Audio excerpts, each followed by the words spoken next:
You Lot of say shit. that goddamn Midsummer, that goddamn Hereditary. I'm out, bro. So just stop the conversation now. I'm out.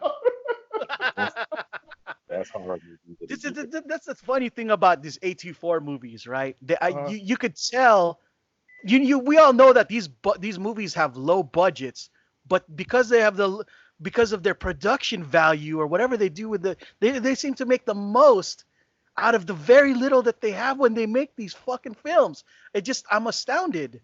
well, You know? I will give that the quality of Midsummer and Hereditary was top notch. Like I don't take nothing away from that. And even since since Hereditary is streaming, I went back and watched it. I was like, okay, it's not so bad. Like watching it in the house. I wouldn't want to go see this shit in the theater, but watching it in the house, I could watch it in the house. I can stream it on TV. But it had someone told me to go watch. Had I knew what I know, and someone told me to go to the theater, I was like, nah, bro. Ladies and gentlemen that are listening to this podcast, this is coming from a guy who thinks The Nun is the pinnacle. The Nun was a There you cinematic go. masterpiece, bro. The Nun and Suicide Squad, best movies.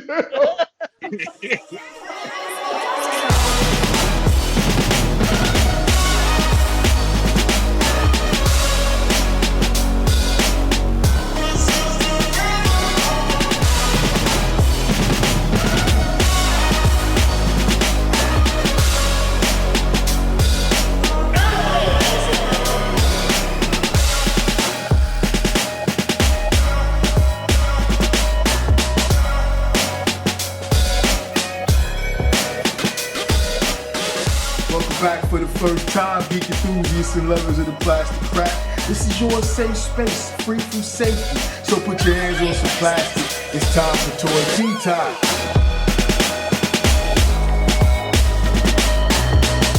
Okay. All right. So, you guys, I don't know if you guys remember when he first popped on the scene, right? But he was a teacher over in Canada. Am I preaching am I saying shit y'all already know about? No, not at all. I didn't know about this thing until just today. Yeah. Yeah, no, So you should say it. I mean, I know all about Jordan Peterson, but still, okay. for Okay. So you know. listeners, Okay. So yeah. So for the motherfuckers listening, so he was please fill in any gaps that I might miss out, right? But he was a professor over in Canada, right? And he went through some shit with the school with the fact that apparently he had pissed off some students or some shit. He wouldn't use the PC what they call it, the gender pronouns and all of this stuff. You know Also, what I'm saying?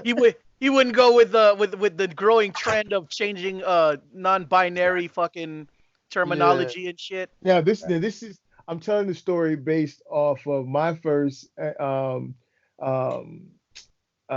introduction to him. So it's coming from his point of view, the way he told the story, right? I don't know, I don't know the other side as far as how the lawsuit came out, but at the time he ended up going through this shit. Well, he says that he ended up going through this whole thing ordeal with the school, and they were trying to kick him out, force him out, and he had to sue this. He's going to sue the college and the and the and from what I understand though it never got that deep, but he makes it sound as if he actually went through all that shit, like going through a whole legal ordeal or something like that. But I know he ended up writing a book from it, and he ended up going on cats like Dave Rubin, you know what I'm saying, and cats like that. And then he found this whole space with like Dave Rubin and Ben Shapiro and all of them doing this whole intellectual dark web thing, whatever they call it. You know what I'm saying? I'm yeah, kind of like throwing arrows here and there at certain shit, right? But I don't know if you got a more consistent like time explanation at time, then please kick it in, right? But nah, I, he's you got it right. I mean, that's yeah, pretty much the short version of it. Like he is it's interesting because he's very right wing, like he's super right wing. You know what I'm mhm, saying? But at the same time, there's a lot of things that he says that and I'm totally not right wing. I'm not left wing, yeah, either. I'm right, kind of like right, center more so than anything. But he says a lot of stuff that I kind of agree with, particularly in terms of gender equality, right? right, You know what I'm saying? And his take on feminism, like, and not just like just the base kind of feminism, but more so like the really militant feminism. Yeah, Like you can't, that Twitter feminism. yeah, like you can't call me female, like that kind of thing. What? Yeah, Oh yeah. man, yeah, you're right. It's getting out of control, man. But nah, Like, that's Twitter feminism, though, man. Like, but go ahead, Yul. I don't want to. yeah, okay. So one of basically the reason why I brought this up is because I'm watching these two brothers that I don't know where they're from, but there is a pretty popular channel apparently, and they were talking about all the things that have been going on, like, as far as the mainstream news is concerned, like with Kobe and Gayle King and Snoop and all of that, all of that stuff going. Hey, y'all got to fill me in on that shit, cause like I haven't been up on. I've seen some of the fallout, I guess. Yeah, but I've not been. I thought that shit was really ridiculous, so I haven't caught up with. Kept up with it. So here's my take on what's going on. All right, on all of it. So Gayle King interviews Lisa Leslie, right, on a CBS show. Female basketball player, right? Right, the female from the WNBA. Yeah. And after Kobe had died, and this was just like a week or two ago, or some shit like that, right? And she basically asked Lisa, is Kobe's past, is his thing is complicated because of this sexual assault, thing that had happened. And basically, I mean, I wish you watched the interview because it was so cringy. She then asked, Lisa. She proceeded to ask Lisa about, is it complicated for you as a woman because of, your this past? part I don't understand. What the fuck does that have to do with her? Exactly. And then, because I don't know where Gayle King was leading, exactly. The question, what was the point of all this? Homie's dead. You know what I'm saying? And I thought the chick from that original allegation from back in the day or whatever. I thought that she didn't she pull out of that shit? Like, she refused did she get paid off? She refused to testify, and that's why the case was dismissed in the criminal courts. But Kobe paid up in the So she got paid. And decided I'm not gonna press charges. Right. So and Kobe apologized. You know what I mean? He couldn't win no matter what. Oh yeah, that's when he bought. Because that's when he bought. And this is when that brother made it hard for all the brothers because he went and bought his wife that crazy ass ring. Yes. Remember that shit? So yeah, the meat of it was hard for a lot of brothers that year, dog. that fucking thing was ridiculous.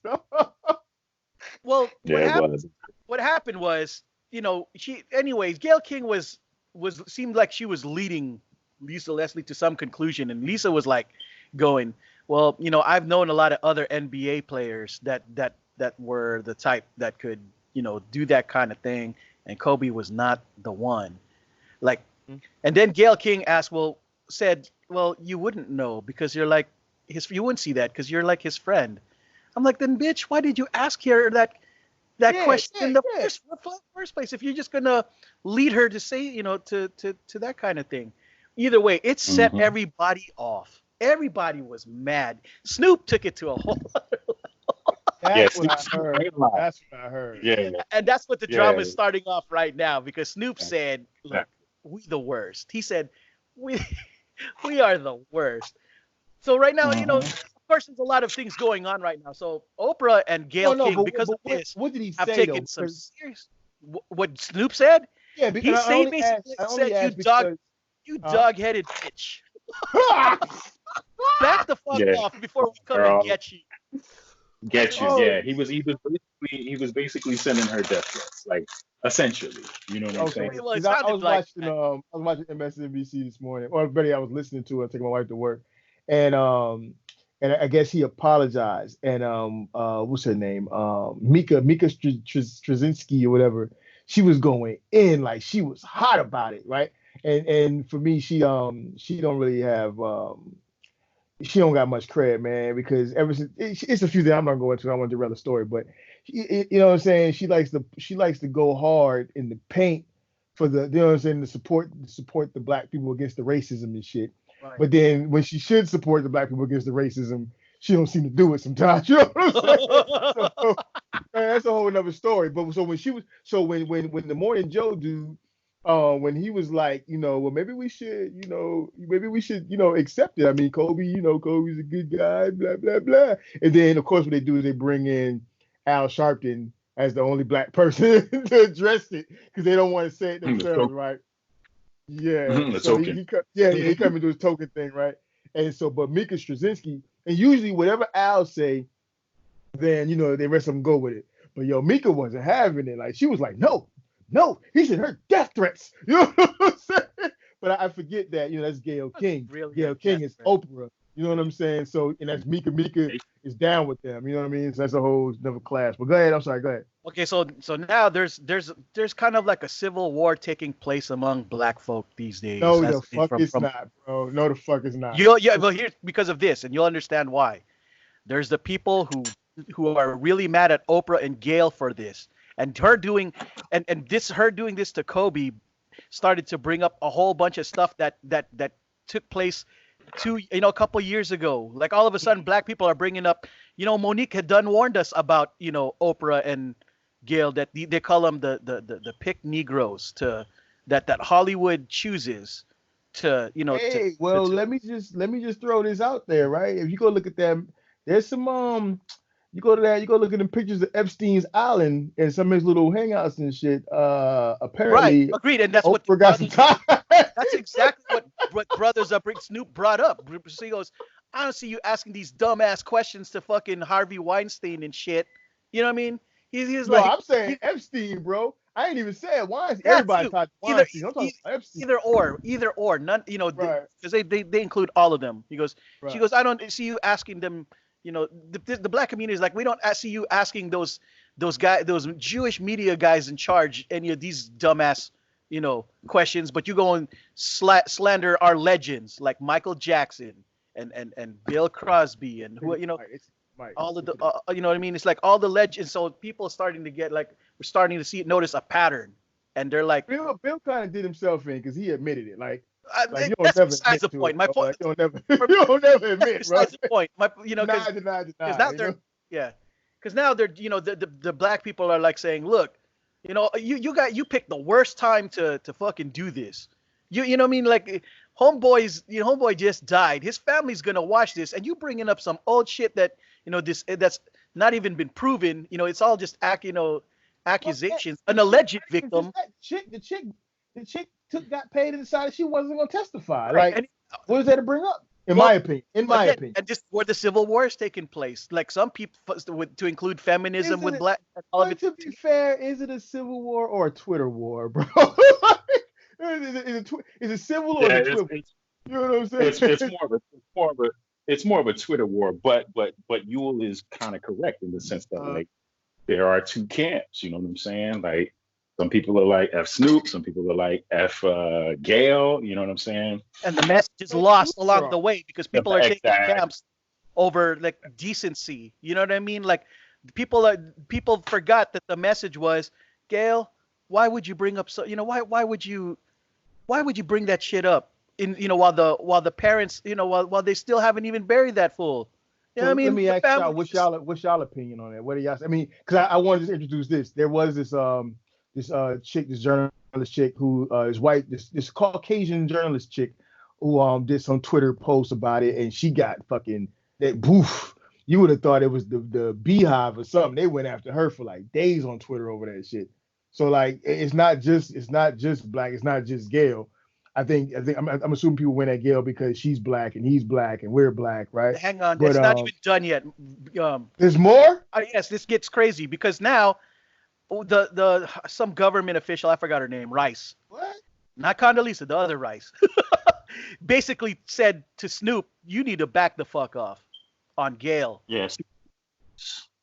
So they all And I'm like, man, black people cannot win. Bro. I'm watching, all of this fighting taking place, and I'm seeing all this, and I'm like, dude, black people just can't get a gosh damn break. Now you got government officials. Why we can't get a break, you? What's going on? Because it is. He right. You was right. You was 100% correct. So again, I got to ask y'all opinion on it. Like, what's y'all opinion on it? I think it's fucking sad that it's like I said, the message is lost. People are taking sides, and it doesn't help that there's a bunch of people who are just, with the other kind of different camps like the incels and the feminism take of all of this all happening. Wait, the incels is in this shit too? No, I'm being, I was about to say, everybody has their own incels special got going on.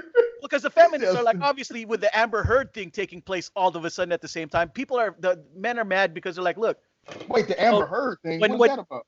When Johnny, you don't know what's going on. Oh yeah. Never mind. You call it Amber Heard, but I'm thinking Mirror. Like, okay, I got you. Right. So they're all mad. Men are mad obviously because like, look, everybody, Johnny Depp got fired from Caribbean, Pirates of the Caribbean. He got fired from Pirates of the Caribbean?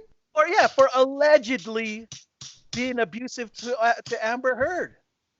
Wait. Okay, so I know about the audio coming out and all of that shit. I didn't know he got fired from Caribbean for the Pirates. Yeah, this was a way back. But now when Amber Heard does it, the media is quiet as fuck. The media, not Twitter and us, social media, like the mainstream media. You know what I mean? But mainstream media is real quick to push, the feminist agenda whenever a man do some shit. But when there's something wrong, oh my gosh, it's just So yeah, this is what I was talking about earlier in terms of like Jordan Peterson, right? Like he brings up the exact same kind of, again, most of what Jordan Peterson says, I don't really necessarily agree with, but he kind of echoes the same sentiment you just brought up in the sense that like, the whole kind of like, forced feminism thing, you know what I'm saying? Like it's just, it's a little bit too much. And it goes back, to be honest with you, kind of goes back to like you said, Mickey, the fake recording that we had, where we were talking about like Captain Marvel and all that kind of stuff. And I totally get that, old white men have been running shit forever. So let somebody else get a chance. No problem. I'm down with that. I'm totally down with that. But it's like, in some instances, it's like, this sort of ideology is being forced upon people in certain instances where like it's definitely being forced. It's definitely being forced. It's more so like, if you don't accept this as fact, then automatically you're branded as, anti. You know what I'm saying? Yes. And that's the liberals doing that shit. Yes, the far left, not super left. And it sucks because I love liberal thought, but even their super far left stuff is starting to like get me taking a more Chappelle stance on stuff. Because at first I was questioning why Chappelle, taking such a centrist, position on all of this, given what's at stake in my mind, being, at the time with a more, far left wave of thinking. And then things like the cancel culture being, a thing.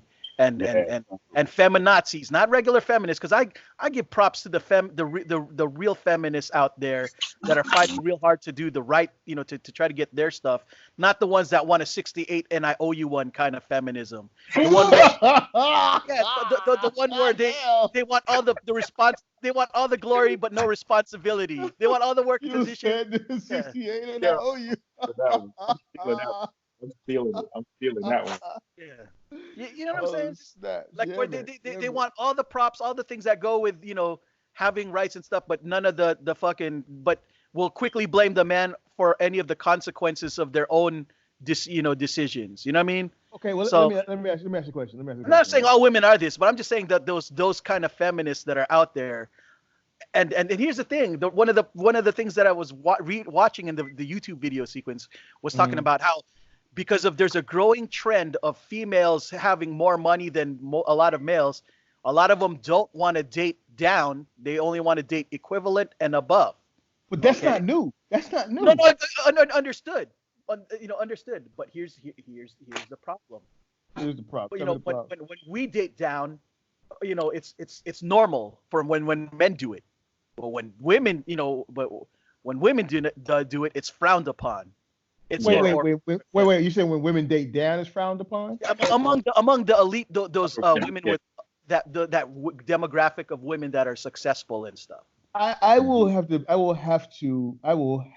differ with you here, you. I'm just saying that's what's being talked about. Right. Oh no, I'm sorry. Continue. Go ahead. What you saying? You saying that's what now? That's what this tandem was talking about. How Okay, so that portion of it, that particular portion is disingenuous because let's I mean we can go back to the 80s on this one, bro, and obviously earlier, you know what I mean? But it's been I think it's been well known for a while. Women don't date down. You know what I'm saying? And if they do date down, they get frowned upon by not only women, but by dudes too. Like, well, how the fuck you end up with that piece of shit, dude? You know what I'm saying? Like, oh, what the fuck you doing work? You know what I'm saying? That kind of shit, right? So like, and that's just me being facetious, but I mean, you go back to old Janet Jackson songs. You know what I'm saying? Like, what was the old '80s song joint? Yo, like, What have you done for me lately? yeah, and then the other joint about ain't nothing going on but the rent. You know what I'm saying? I mean, you got to look at society. You got to look at society. What we done society, right? So women, and I'm sure you guys can do that. They can play the gigolo game too. That's why they call them gigolos, right? But just when you're talking about the averages, typically a woman in a better position to change her situation by using her natural gifts. You know what I'm saying? Like if she want to like marry up. I mean, fucking Lil Kim is married to a billionaire. You know what I'm saying? Motherfucking Eve got married to a billionaire. Janet Jackson married a billionaire. You know what I'm saying? Or an oil chic or something, and then divorced right after she got the time and they got that baby out, right? I ain't trying to be fucked up. I'm just being 100, right? So I'm just saying, traditionally, when women have looked for men, they're looking for the best specimen. Now for dudes, and that's nothing against women. You know what I mean? I'm just saying that men, we kind of hit ourselves in the head with the hammer on that one, because the realness is like when women are out there looking for their mate or whatever the case is, they're evaluating that shit. You know what I'm saying? Like, you know what I'm saying? Like a chick go out with on the first date, she already done ran through her mind wedding gonna be like. You know what I'm saying? To make she determine if you're gonna be a feasible mate for her, even though you're just on a date or just getting coffee, right? But a dude, what are we doing when we go on a date with a chick, or even talking to a chick, or even looking at a chick? Can I hit? You know what I'm saying? Like, I mean, let's no, we get that. 100, dude. All brothers are saying is that, and is that you know don't be mad when and complain all day on the internet about not finding somebody if when you decide that you're trying to shorten your pool of where to choose from. Yeah, I just don't see that as a I just don't see that as a I don't see that as an argument that has any grounds, because that's how society. I'm not arguing against you. I'm just arguing against that point. Like I don't see the sense in making that point unless the people that are making that point haven't been paying attention or don't. Well, no, we're just saying don't whine and bitch about it on the internet that you're having problems that you need a man or in all that other stuff. Well, where else are they supposed to bitch you? That's what the internet's for bitching. No, that's what I thought it was for. No, I get it, but then why say that there ain't no good men out there when you've lowered you've shortened your pool of where to choose from? See, okay. No, I don't want to keep saying. What you think? What you think on that, Afotey? Because I mean, I think that don't complain. Like basically, if I said, you know what, I'm just gonna make sure that I only get one-legged girls. That's it. And then when people complain, well, and me, you see me whining in the internet going, I'm just never gonna find love ever. You guys but that's what you're showing your goddamn pool. Go ahead. Yeah. No. I think you're both right in the sense because, yes, if you go back to the 80s and before, you had songs and it's a lot of women. You go back to the goddamn 60s and the 40s. You can go all the way back. That's how it's been. Even before then, yeah. But at the same time, I mean, we do see a lot of what you was talking about in the sense that, like, okay, somebody will, a woman will post a picture of a woman, fixing a tire on the side of the road with her man standing, just standing around watching her do it. Like, yo, this is terrible. Why isn't he like? But I'm saying, like, you wanted equal rights. Like, you wanted to be, you know what I'm saying? Like, you can't complain. Like, you wanted to be able to be on the same footing with me, then change the fucking tire. You know what I mean? Yeah, I mean, like, if you can't say, you can't want equality but demand chivalry at the same time. No, I agree with you there. I agree. Well, no. I mean, I think you should still be able to get chivalry, but Yeah, I get sure. what you're saying though. You Not saying if you, equality, but if you want equal rights, then goddamn it, you can pay for dinner too. yeah. And Yeah, I get that. I get that. Sure. I just think that I mean, when a it's dude no. does it, there's pressure. We look like assholes. When a girl does it, that's just that's just the way it is. And Only- that to me is like, you know, the dynamic is changing for men so much faster in the way in the social structure, but as far as the how but we still clown on each other for these kind of things. It's just bizarre. It's the way social shit is set up though. It's like social is how society's gone. That's Yeah, how it is. agreed. And again, like bring it. What I'm saying ultimately is that I just feel bad as an observer, seeing all this chaos taking place, for Twitter? and the messages and the messages being well, it's not just Twitter too, but that's where we're seeing all of this stuff. People are having these discussions in the water, at work, and Yeah, but my question is right. Okay, so um, my thought is we had these discussions, right? And we see these examples on social media, right? But how often are we experiencing it, like individually? And I don't even know if there's a way to even poll that honestly. You know what I'm saying? Yeah, no, But no, it's not because you can't use personal anecdotes as yeah, evidence exactly. or empirical data. You know what I'm saying? Like Yeah, what you experience necessarily isn't the totality of what's actually happening. yeah, So yeah, you know what I mean? And the internet does provide a little bit of insight into, the totality because, more people are on the internet than are in your own personal life. You know what I'm saying? So, um, me personally, I don't really hang out with a lot of women that think that way. So I don't see it in my own personal life. yeah. I do see it online all the time, all the time. Yeah, but again, but see, that's my thing. Online, we see it all, and especially because especially the popular trends is what you see online, clearly, obviously, right? So I just don't know how. I don't know if it's true. See, I don't want to shoot myself in the foot, but by saying it, but I don't know if how dependable that is. You know what I'm saying? Like because, but at the same, if I say that about that, then one could argue that same thing as far as like social movements for like what I'm saying, for like liberty and news and all kinds of shit like that, information and shit like that too. Yeah, Is it fair to hold those same things in a high regard, but because it's a social movement online and it's fighting for like freedom, but it's saying and say okay that's realistic, but then is it fair for me to say that, but then turn around and say all these motherfuckers crying about chicks who crying?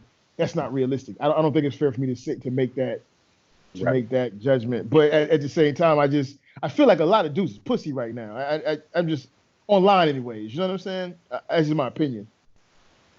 yeah, I I mean, because the way the world is, you say one thing, you're immediately back to what Afotey said about that what Wilson dude, or I forgot his name. If even if you it kind of goes on with what's going with the trans community too. Like Oh, yeah, now that shit's for real. That's just like sharks, dude. You fuck Right. around if you want like to. like you could make that mistake if for you want people to, like though. us, Yeah, cut off. for people like us, how we're talking casually about, everybody has a preference when it comes to dating, and mine's is not to be trans. But the moment you say not to, that you don't go, you wouldn't date a trans, you're immediately homophobic. It's not a preference. It's you're transphobic or whatever phobic. I mean, is that real though? Is that really the thing? Is that really a thing? Yes. Unfortunately, Wait, that's but where though? I'm saying like I mean, that's what's being presented, in all the outlets that we see on online. Where else we're okay. gonna? See, again. See, I am I wrong in and you guys please tell me. Yes, yes, you are. yes, Yes, you're you I are. am wrong. I am wrong for Yeah, thinking that that's not real. because yeah, because here's the thing. Here's the thing, Mickey. What you're doing, right, is a logical fallacy called anecdote, right? If it's the anecdotal Right. logical fallacy. What you're doing is you're saying this because you're arguing for personal experience, isolated examples instead of Well, no, complex data across a continuum. Social media represents, of course there are people who pretend online. You know what I'm saying? We know that's what I'm that. saying. Is that, but I'm saying that in itself, okay, social media, right? Take Twitter, take even Facebook. I would say maybe Facebook is a little bit better because you actually have a little more connection to people. Possibly, I don't know. I'm not a scientist. I don't know, but I'm not a social media scientist. But when you take Twitter, especially Twitter, right? But just social platforms in general, when you take them, you have people saying shit, one that they would never fucking say to your face, right? You have people who they got that internet courage all of a sudden to say all these crazy ass things more times than most because of where they find themselves at in their own lives, right? And then the other thing is, okay, so if you say there's 1,000 people saying this shit on Twitter right now, right? But then how many more motherfuckers have not even heard of that shit? You see what I'm saying? So I will agree that I will agree that it is a trend definitely. You got to follow the trends, right? Not following like wearing your pants backwards, but trends do give some insight into what's popping, what's going on right now, right? Statistically, right? But I'm just saying that how how clear is it? Like how dependable is it? You know what I'm saying? Is that information like it's like a glass of water with some ink dropped in it? You know what I mean? It doesn't seem like it's fucking pure anymore. Like you can really depend on that data. Here's the thing. The thing is, we'll never have enough time to read all the books being made on these things if at the rate that these it takes to make books to have these kind of discussions, that if we're going to go by the traditional way of making arguments on the matter. And the thing is, I'm not using Twitter as an example because, to be honest, I haven't been on Twitter. This is all YouTube videos I'm watching of people doing interviews and discussion. People talking about using not just Twitter things, but other like online, like people having takes on like these social experiments or interviews on this matter. I don't know. So I guess really what has to happen is me and you and Af. I'm willing to concede that I'm probably wrong. I'm willing to concede that you guys are more informed on it because you guys are out there reading these stories and shit like that. I haven't been involved in the story that much, so I have less information. You pose a really good point. I mean, when you because as the skeptic, there's got to be somebody to balance out, what I'm saying is to be accepted as general fact when I could be wrong, but I don't think it's your. I'm not saying that you're wrong. I'm just questioning how like the claims that some of these people. I don't even know how we went directly to this portion of it, right? Because I know we're talking about the Gayle King thing and the incel thing, but I'm just questioning like the like some of these. Well, let's be fair. Let's be fair. I'm being an asshole. I question all of this shit, right? So I guess it really is no. And we could be talking about the internet saying that a Snicker is brown, and I'll probably question it. So, is it fair, really right? brown? Yeah, let me just. How about this? I'm gonna shut up and y'all just say what y'all say. Go ahead. Go ahead. Like, I am just so distrusting of like I'm so distrusting of the outrage shit. You know what I'm saying? Like I feel like it's a few motherfuckers with some megaphones and they fucking blowing shit out of proportion because it's the hot shit right now. And normally I would agree with you, but when government officials like Rice, and I think maybe because of Trump starting this trend, you know what I mean? The other government officials, to include AOC and all of them, everybody has their own snarky remarks on Twitter and social media. And when you see those kind of things, it's kind of weird. Like, even though they're regular people, it almost kind of lends credibility, if that makes any. Okay, I'll go with you on that. Because it holds a little bit more weight because somebody, the people that voted or that got put in charge are endorsing these things.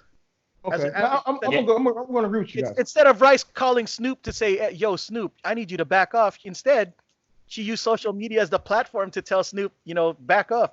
And they all do this shit, man. Like shit that you can literally call a motherfucker for. They all do it on social media, and I don't want to start a whole social media argument rant, right? But yeah, that's to me. I don't know, man. That shit is just.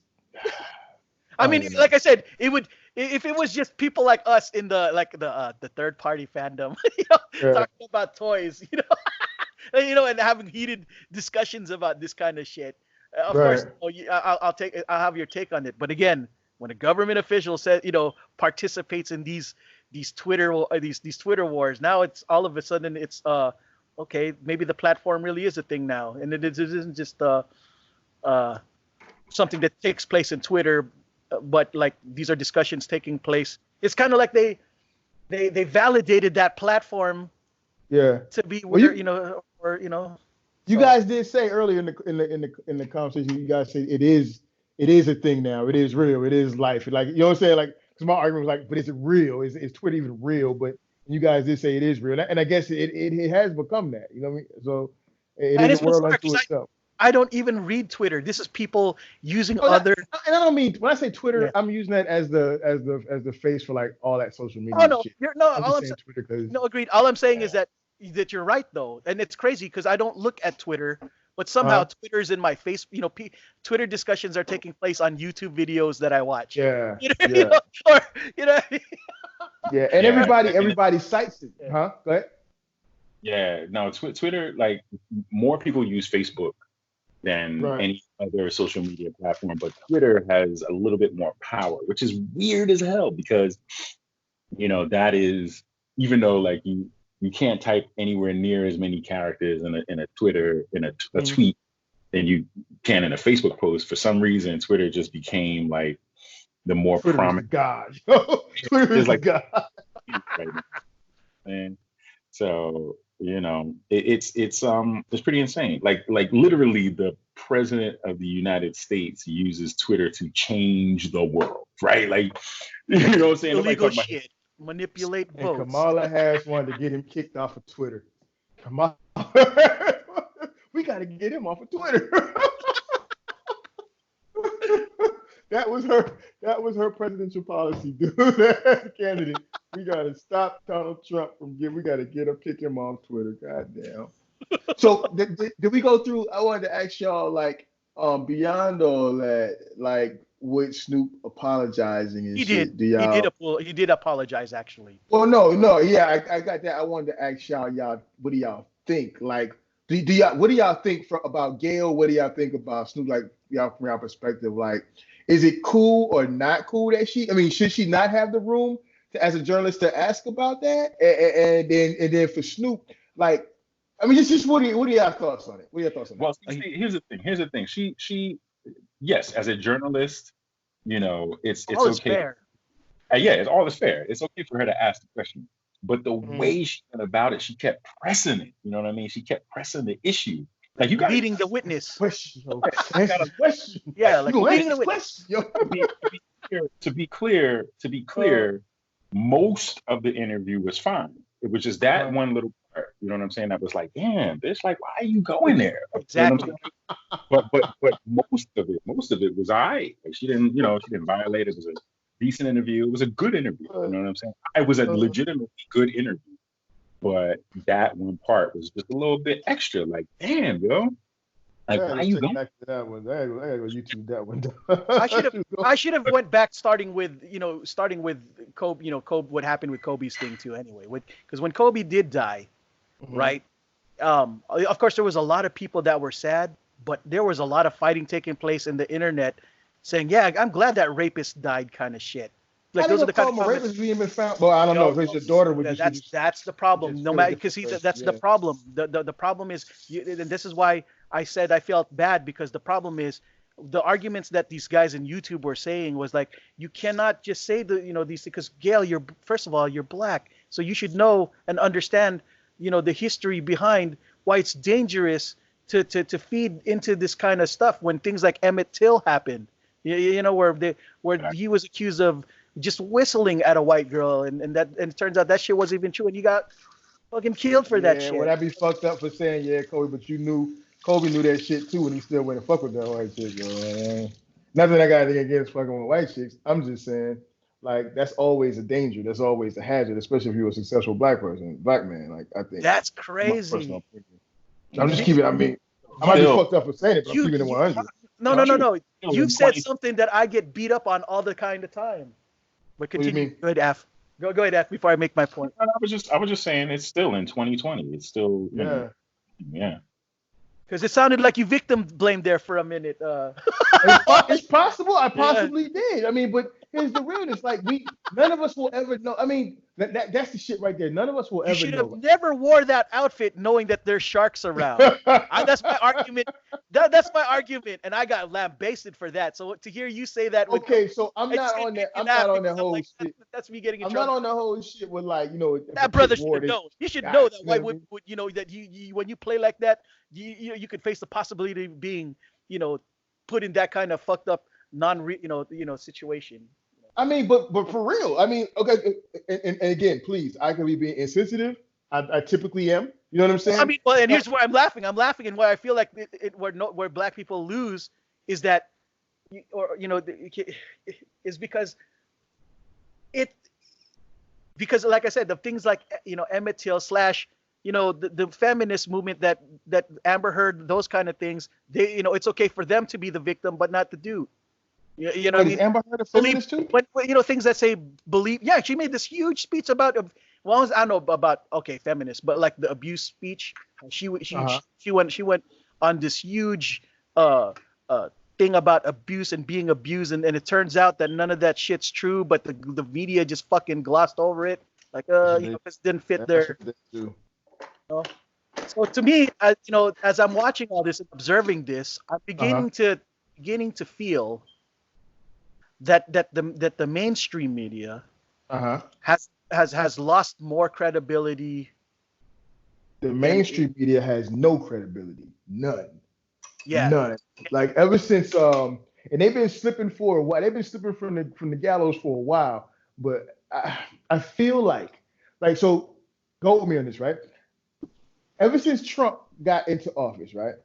Ever since Trump got in office, because I mean, before when Obama was in office, and some listeners might wonder why, if listeners get to listen to this, might wonder why I'm going to feed into that narrative. But just hear me out, right? I'm not a Trump fan or anything. Well, I kind of am a Trump. He's kind of funny, but check it out, though, right? Hey, I find him entertaining, but still, like, okay, well, so when Obama was in office, right? I feel like the media lost credibility. Or they started. Again. I don't want to gloss over history. They had been lost. The mainstream media, no matter whether it's written or digital as it is now, right? There's always been a loss. There's always been a lack of credibility on certain subject matters, right? Certain issues. But when Obama was in office, he was doing shit that like the mainstream media was not finding fault with or would not cover in a negative light.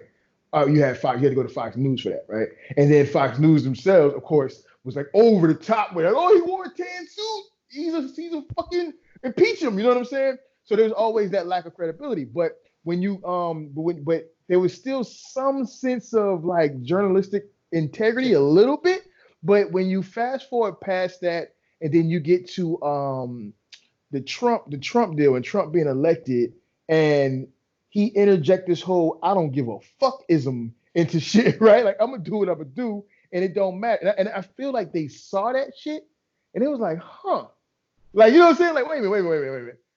We got him on tape saying this.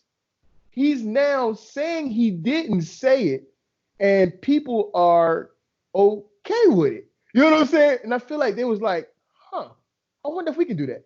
And I just feel like since that point they've been just doing that shit because when you watch it like they are blatantly lying to us now. Like they're not even no matter of fact, they're not even blatantly lying. They're like the shit you're not supposed to say out loud, they're saying it out loud. The shit they're not supposed to say to the public as you're propagandizing them, they are doing it and they don't give a fuck. You know what I'm saying? Like they're not trying to put any honey on the shit at all. And I feel like that's just where we are now, and I'm wondering where we go from here. But I'm sad to say that they've lost all credibility, bro. Like the shit they do now is just insane. And it's for me as somebody who used to think that people like CNN had a little bit more They are the journalistic worst. integrity. They Yeah, I are mean, the worst. when they did when they tried to do Bernie Sanders the way they did in that one debate about the One debate. yeah, well, no, just the one who goes, the one selling him about, did you tell Elizabeth Warren about, Oh yeah. that bullshit? I'm like, dude, Yeah. I would not buy Bernie Sanders saying that kind of shit. And after he said it, then the host fucking told Elizabeth Warren, when he said these things, I'm like, are you goddamn serious? Basically, That shit was funny as dude, hell. I didn't believe. Yeah, That's I so was like, fucked up. Yeah, dude, that was wild. yeah. Yeah. And well, yeah, it's kind of sad because like identity politics, and I was one of those people who used to, who I thought was kind of championing identity politics, have taken All a politics, step all back, politics, identity politics. have taken a bigger step back on all of that stuff because Say again. I've taken a bigger step on on all of this stuff because I'm looking at it, and to me it's all dirty because it's a one-sided identity politics with the people who have the money and in charge, and in charge of the narratives. You know what I'm saying? Well, clearly trying to sabotage other candidates even though people want Yeah. this. Yeah. And I got oh man, I got slammed really hard when I went to this group. This one guy posted a political post saying, I don't understand, I hope that the people who are Bernie or bust people see the danger of what happened when they didn't vote, this time around, and that they should have just accepted Hillary to be there to avoid this kind of stuff. And I'm like, hang on. I wrote, yeah. So basically, I basically said, a lot of this, the reason why they won't, a lot of the reason why people won't vote for your people's candidate now is because of the feelings from the Bernie, from the people thinking that Bernie got screwed on the super delegate situation, Yeah. in he did. 2016, right? But then he started saying, where did you get that from? And he started bringing up all sorts of facts and stuff, and I'm like, yo, you could tell me all these facts. I'm not going to argue with you. I guarantee you the facts that he gave you were not facts. If it was you, I wish you could remember some of them right now, and I would help you to slay that shit because they've rewritten history on that shit. Like the way they've twisted that shit around, they've rewritten history totally. Like they'll say that Bernie didn't do his part to help Hillary Clinton, that Bernie hurt Hillary Clinton, that he didn't swing his support behind her early enough, and all kinds of shit. All of that shit is false, man. It's all false, bro. Yeah, no, I mean, I didn't even. I just said to say that you're right. That didn't change the overall sense. Oh no, I'm with you, bro. I'm not arguing with you. Yeah. That's what I told that dude, and then a bunch of other fools jumped on me saying, and I said, yeah. Basically, I made this is probably where I made the mistake. I said, see, this is I felt that the Bernie or bust movement was like the cancel culture movement too. You know what I mean? Like if it's not, if they don't feel that the person that's in charge, the person that's gonna, they're not gonna pick the lesser of two evils. They're just not gonna endorse that person, no matter what. Yeah, does that make sense? You know what I'm saying? No, explain it to me. I said what's the word Afotey? Go ahead. I see what he. No. You explain. Explain. I basically said that the cancel culture basically didn't want, because of Hillary's misdeeds, didn't just stayed away from the fight in general, because they didn't, they're like, we're not going to choose it's a for the cancel culture. And I'm going to take I don't know why I'm going to say this, but it's a kingdom of conscience or nothing kind of situation when it came to the Hillary, situation. Wait, I'm still not tracking. Please explain. You're saying, so I'm hearing you say cancel culture, but then you say the Hillary situation with the Bernie people stuff. Right. You're saying I feel that's who that's the same spirit, which is what caused Hillary to partially lose in the situation too. When they could have supported Hillary, they chose not to. in these crucial. I chose not to. What do you think about that, Afotey? Nah, you was right. Yeah, like it was like everybody was like Bernie or bust, and Mhm. they were like F it, bust. Right. You know. And I wasn't even siding with the cancel culture people. I was just Uh-huh. saying what I felt to be the truth. I mean, is that the overall sentiment to be true? Like there was that people felt really mad about this. A lot of the Bernie guys were like, "Nah, man, we're not. Just because the Democrats, are trying to force this unvotable candidate, and Uh-huh. we're not going to vote." What are we doing right now? What's going on? What's It's not that? me. What are you doing right there, Afotey? Did we lose Av? What happened to Av? I don't know what happened. Like I don't know. I guess I could see some similarities. I don't know that it's I don't know if I would call that one or relate that one to the cancel culture, because the cancel culture shit to me is it's real malicious. You know what I'm saying? Whereas the idea that you're talking about with this is my opinion because it's all subjective, right? When it comes to like the Bernie or bust thing and all of that with the Bernie followers, I think that was more about the the public, right? Being tired of, first of all, being tired of the establishment period. You with me, you? Yeah, no, I'm listening. Yeah, I feel like it's more about, first of all, being tired of the establishment period, and then two, the fact that the man did get cheated. I mean, the man not only got cheated, you had like Hillary and her camp shitting, literally shitting on the Bernie supporters, right?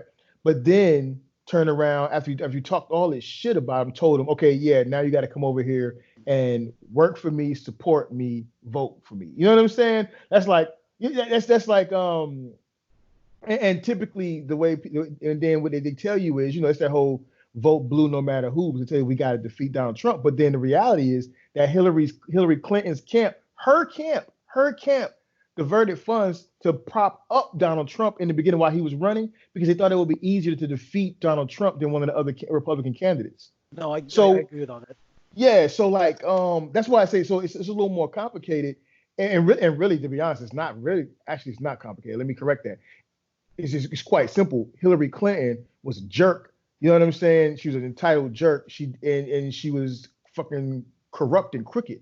And she thought she had it in the bag. She thought it was owed to her, but it was not. You know what I'm saying? Mm. Bitch, nobody owes you nothing. You know what I mean? Yeah. Yeah, and I ain't like to nobody call her. so what now? Call her Grandma Nixon. Yeah, I mean for real, man. Like, don't nobody owe you nothing. And then after that, especially after the way she did, especially after her and the way her people did Obama back when he was running, when she lost to him. You know what I'm saying? Now all of a sudden you demanding all these rights and entitlements and all kinds of shit like that after you done totally disrespected all them people and stuff, man. And the way, I don't know if you guys ever seen videos of that when Bernie gave that speech, that concession speech, you know what I'm saying, and how they had to clear motherfuckers out because man, that shit was fucked up, bro. That shit was, if you ever get a chance to check it out, that shit was fucked up. And then just some of the facts surrounding it, but um, she's crap, man. And so I think that it wasn't so much a thing of pure, like cancel culture. You got to be pure. You got to be sitting on this golden throne, or we don't fuck with you no more, or we want to get rid of you. It was more of, she was really a horrible, horrible candidate, and people wanted change, like real. Not that Obama. I'm gonna tell you it's changed. I'm gonna pretend like it's changed, but I'm gonna get inside the office and then give money to Wall Street type shit. They wanted some like real fucking change, and Bernie could have very well brought that, or at least led that, and they really fucking they ripped us off, man. Well, either way, in that same conversation when I brought up how I felt that the same cancel culture, Hmm. you know, see, the thing is, I feel, and this is just me, cancel culture is, the people who are choosing not to support something Uh-huh. in my mind are people of principle, right? But Okay. the problem Okay. is, and for me it comes from a good place. The only problem is it doesn't really leave room for for people to for forgiveness, or for it's for me it's unrealistic that every person that you're never gonna find the perfect person. No, I'm with you there. If that's the way things are gonna go from here on out with the people who participate in the cancel culture. Either way, I guess I used the wrong terminology, and and people were jumping on me. I'm like, yo, I didn't, I wasn't part of that wave of people who didn't vote for, because of, on principle, because, Bernie lost. I had a really bad feeling that Trump was gonna, may have had a chance of winning. So I voted just to make sure that he didn't. And surely enough, I got home and I'm looking at the news, Trump's winning. And then I messed up somewhere and I said, yo, y'all are getting way too emotional about this stuff. Because I'm not arguing against you guys. I'm right.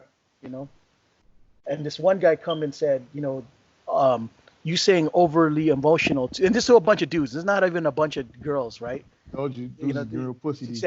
Basically said that's that's low key misogynistic. What the term you use to describe, me feeling attacked about this whole thing. I'm like, guys, you guys being way too emotional. So I said, who is that? Well, so basically I said, well, defensive then. You know what I'm saying? And when he said that, I was like, I started to think about. You can't use emotional.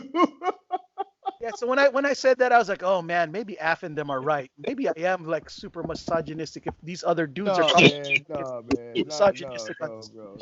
Not in that case. No, I think you were Not right. in that sense, no. Yeah, I think you were right, and they was pussy, bro. Like, dude, I'm like, I started to reflect on myself again. I was like, am I really? Is this what? And then this incel thing. I'm not an involuntary celibate. I'm a voluntary celibate. And I don't have a group for this kind of thing. It's just church. That's so when these groups come out, I'm like, yeah, I'm not trying to be associated with these incels. Because I ain't a simp, dude. Fuck that. Yo, don't be no incel, bro. Don't get caught up with that shit. Dude, don't get caught. That shit's terrible. No, not at all. I'm just saying that. Unless you being don't be an incel, bro. Because those I know myself. I know myself. Coco Smooth can come out at any time. I'm just waiting on. I'm just waiting. Coco Smooth will pop out, bro. And no, I mean, like, I just started to really think about what it meant for my soul if I did let that beast out. You know what I mean? Because there's me who there's people in my phone that I know I can call and it's on. But but I've had to withhold for spiritual reasons. You know what I mean? So I am not one to judge a man for being spiritual, dude. Do you? Believe me, that shit hurts. And believe me, I'm looking. I feel like that one person from Fight Club, the cancer patient that's saying, I'm dying here, and all I can think about is who I'm gonna fuck.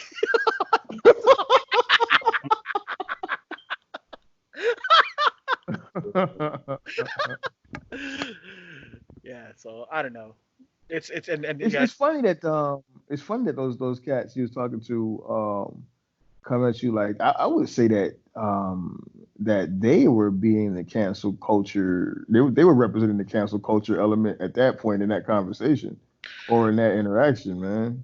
And I know. Believe me, and this is why I started to think about how I feel like black people are gonna lose because the people in charge of all the platforms out there are trying to push an agenda that takes away from the black, the black story and making it about something else all the time. And I think I've gotten it. This is where I get slammed by other people because. The Black Lives Matter movement. I don't know if I brought this up in here with us before, that it's not an organically black movement at all. It's a white dude that owns it and led by a bunch of LGBTQ kind of situation going on. And I'm not saying that that they can't be champions for the black cause, but there's low key hidden agendas in all in all of that too, and it makes me sad that there's ulterior motives from the purity of what it means to talk about the truth about Black Lives mattering. I don't know. It just. What do you think about that, Afotey? Wait, say that again. Because Afotey over there goddamn editing footage. That's why I asked. There will be a test at the end of this, Afotey. There will be a test. Nah, I didn't know what you I heard kind of, but I wasn't really sure. I'm just fucking with you, man. Say that one more time, bro. I even almost forgot. Where was I again? I'm sorry. Black. Oh yeah. I said that the reason why a lot of black people haven't jumped on the board of the Black Lives Matter movement is because it's not organically it's not organically a black movement. At least that's the way a lot of people who are critics of the movement are among the black community.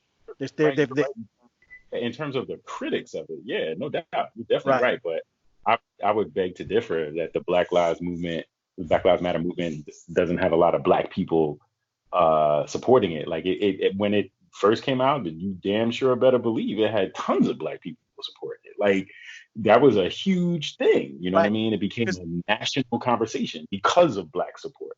The critics were saying what you're saying, but the vast majority of people that supported it that were black didn't think that. You know what I'm saying?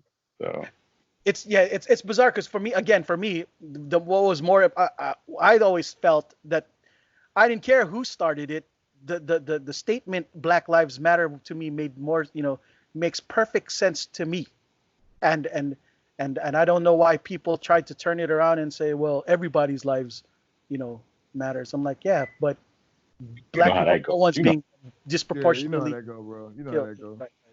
So so either way, all I'm saying is like when I'm listening to the critics explain why they didn't jump on board with this, why a lot of people, when they learned that it wasn't an organically black movement, it turned them off from that movement because there was a lot of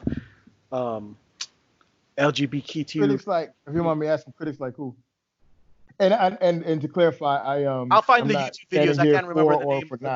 But yeah, I couldn't tell you off the top of my head. I'm just gonna have to find the videos and send it your way because, that's the observation. That's one of the things that threw me off because I'm like, wait, why would you? It didn't make sense for a brother to not care about that movement, and because to me I was like, well, that's counter-reactive. For me, it's counterproductive. Why don't you just help it in spite of it? And he goes, no, I don't, because it's not organic, and to support it would be to endorse a bunch of other stuff that have nothing to do with, black people in general. And I found it confounding. Yeah, it turns out that I guess he was alluding that that among that that movement is a bunch of LGBTQ people that just to try to inject their agenda in the middle of all the things that are happening to black people too. And I'm like, well, I don't see how that can't be part of it either. But then it turns out that in the South, that a lot of black people just don't give a shit about or care much for the LGBTQ community at all. This sounds very specific, man.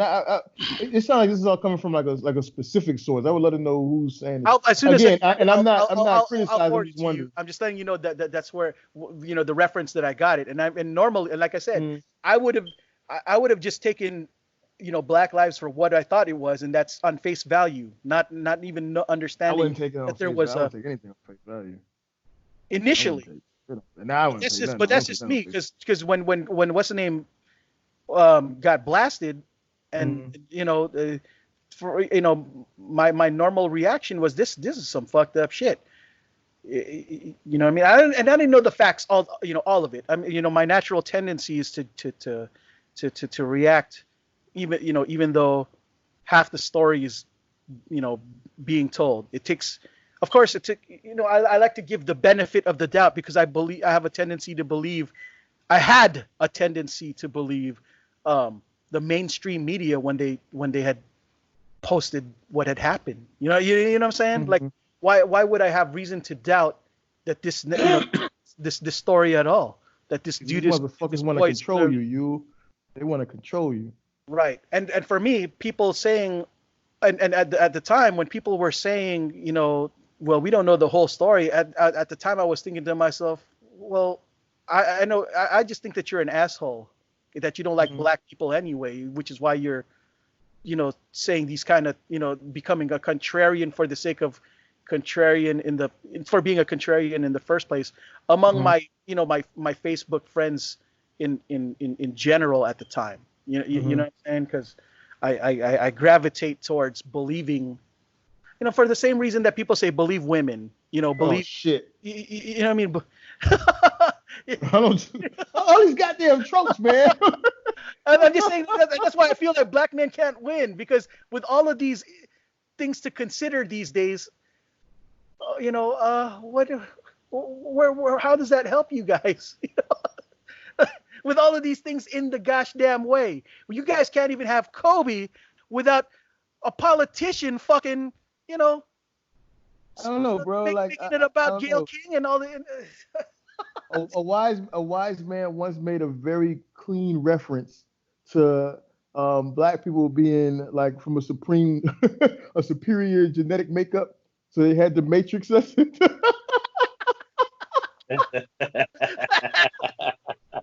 That fucking line is cold as hell, man. Hey, you killed that shit, man. You killed that shit. Hey, but no, seriously, you killed that shit. Oh, okay. So if anyone's actually getting a chance to listen to this, that shit was awesome. That one. I told you that one time. But you wantonly, I was like, oh shit, that's fucking dope. No, you killed that shit, man. You killed that shit. We gotta put a link to that song in the fucking if this shit actually makes sense, we gotta put a link to it. Yeah, for real, dog. Because of that song, I started to listen to all the songs that I remembered back in the day that inspired me to to think about good lyricists. You killed that shit. I've killed that shit, man. You killed that shit. I took a break from watching the videos that I normally watch so I could listen to some classic, lyricist shit, lyrical shit today. Hey, speaking of which, have y'all watched that Wu-Tang show? My cousin was telling me about it. I haven't seen it. I've been meaning to watch that for like. Yeah, I keep cutting past the icon. I never watched it. What about you? You seen it? I didn't even know it was a thing. Yeah, I think it says on Hulu. Yeah, it's on Hulu because I always see the thing. I think it's Hulu or was it Netflix? It's one of them goddamn streamers. But I know I would see the little icon for it. I'm like, I gotta watch that. And never get back to it. But he said it's good as fuck, man. Like it tells their whole story basically, because it's not like a docu-series. It's more like a regular show or whatever. The motherfuckers playing their lives and shit. But I want to watch that shit at some point. Speaking of which, I'm glad that Af is here now. I wanted to bring this up way earlier, but did you see the trailer for The Green Knight? Since I know you're a big A24 fan. What is this Green Knight? Oh no! You go watch that clip immediately, guys. You guys, especially since you're a big A24 fan. Though? Okay, so The Green Knight is an Arthurian, story about. Mm-hmm. Okay, well here's the long short of it is, I don't know, unless you want to watch the movie and not be spoiled on this thing, but I know that you guys. I care not about spoilers, sir. I care not about spoilers. Okay, when I was a kid, I used to have this set of books called the Childcraft books. Do you remember those? Like probably when you hung out at certain houses, some kids had like this group of books called Childcraft books. Anyways, one of them was talking about mighty myths and legends, and one of them was about the story of the Green Knight. So, are we talking Green Knight like Black Knight, like White Knight? During the Arthurian times, what happened was the Green Knight made a challenge in Arthur's table, saying, "Who among you is man enough to take this challenge? Whoever can cut, can kill me by cutting my head off, will be the will be the winner. And if I live, you have to come to my joint a year later and get your head chopped off." And so Sir Gawain comes in, goes over there and goes, "I'll take this challenge. You can't come in here and come to my house, to my king's house and start, saying some wild shit like this." So he goes in there. He was feeling good, and he chopped, the Green Knight's head off. Except the Green Knight then picked up his head and said, "Look, I'm alive. I didn't die. I'm gonna see you a year from now. If you're a real knight, you'll show up." Mm. You know what I'm saying? And now the whole story is like, "Oh man, I don't want to go over there and get my head chopped off." That sounds interesting. I gotta check that out. I was trying to find ways to how am I gonna fucking do this, And so he goes, but so then he goes, right? So he a year later later he goes over there, and of course, when it was time to get his head chopped off, he wavered a couple times, kind of like if I remember correctly, kind of like how Peter denied Jesus three times. But on the third time he said, "Okay, I promise I won't flinch. Go ahead, chop my head off." And on the third one, because he actually didn't move this time around, the Green Knight said, "Well, because I know this was a test of courage of some sort, and you helped me break this curse, and because of your courage, I'm able. The rule was I had to find a brave enough knight to tackle this test, and I would be free of this curse, and I'd be normal, and you didn't have to die." And so it was a happy ending based on that version of the story that I read. I don't know if that was necessarily the thing, because it come from Childcraft. And then I see this A24 video, and I'm thinking, oh shit, somebody's head's gonna get chopped off. Because A24 is what is that? What is A24? What is A24? It's a movie studio. Okay. Technically, it's Ari Aster that likes the head trauma, not necessarily A24, but he just happens, A24 puts out his movies a lot. Well, he only had 2 movies, but you know what I'm saying? But yeah, A24, like their horror movies, like anything that they do, basically like all their shit is just dope. Like I love everything. For them. What's some of the movies that Hereditary. Oh hell no, y'all just lost me. So and Midsummer. So you understand that? Oh, right? Y'all lost me. I'm out. Well, they got Uncut Gems. They got Uncut Gems. You know what I'm saying? I haven't seen that. That's one. The one with Adam Sandler. You know what I mean? They did that. The Lighthouse. Yeah, Lighthouse I'm familiar with. Yeah, Lighthouse. Uncut Gems. That's the one with Adam Sandler, where he was like a bookie or something like that. I haven't seen it, but oh, that's a newer one. I've seen the trailers for that. Yeah, it's supposed to be like Oscar. Okay, I heard that was like real. Yeah, it was supposed to be dope. The Last Black Man in San Francisco. Okay. Now you got me back, because that was a good ass movie. Yeah. That movie's crazy. Mid-90s. All right. They got a lot of dope.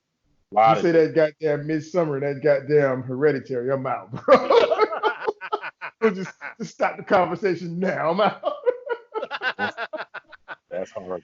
That's the funny thing about these A24 movies, right? You could tell. We all know that these movies have low budgets, but because of their production value or whatever they do with they seem to make the most out of the very little that they have when they make these fucking films. I'm astounded. I will give that the quality of Midsummer and Hereditary was top notch. Like I don't take nothing away from that. And even since Hereditary is streaming, I went back and watched it. I was like, okay, it's not so bad. Like watching it in the house, I wouldn't go see this shit in the theater, but watching it in the house, I could watch it in the house. I could stream it on TV. But it had someone told me to go watch. Had I knew what I know, and someone told me to go to the theater, I'm like, nah, bro. Ladies and gentlemen that are listening to this podcast, this is coming from a guy who thinks The Nun is the clinical. The Nun was a cinematic masterpiece, bro. The Nun and Suicide Squad, best movies. Well, I got insane taste too. I as much as I hate to admit it, I fucking love Starship Troopers Part 2. Oh, me too. I do too. I watch all of. I mean, they get worse as the time goes, but I watch all of them, dude. I do. I gotta watch. I'll watch all of them, but they get. And there's one where like at some kind of outpost, and Yeah, like that's part two. was that part two? Yeah. Yeah. Where it turns into a horror movie instead of a, instead of Yeah. a Sci-fi. Yeah. Yeah. Fucking Starship Troopers, dog. That's the shit right there, dude. I might have to check out this. I had to check out this Green Knight thing, man. Yeah, Yeah. the trailer production is fucking dope, and you guys gonna love the theme song for it. I like it. It's like wow. Yeah. Check that out. So I- I'm gonna check that out. When does it come out? I'm not sure, to be honest. All I know is that the hype on this trailer is pretty dope. What Yeah. the one project I'm really more interested than anything else is Denis Villeneuve, fucking Who the what and what? Dune 2020. The What guy is who that now? directed Blade Runner 2049 and The Arrival. Uh-huh. Oh my gosh. I'm so Yeah. jonesed for that gosh damn movie, dude. What movie is it? What movie is it? Dune. Oh, the new Doom shit. Yeah. I didn't hear you the first time. Yeah. Yeah. Dune. I'm definitely on board with that. I can't wait. That's supposed to be coming out in December.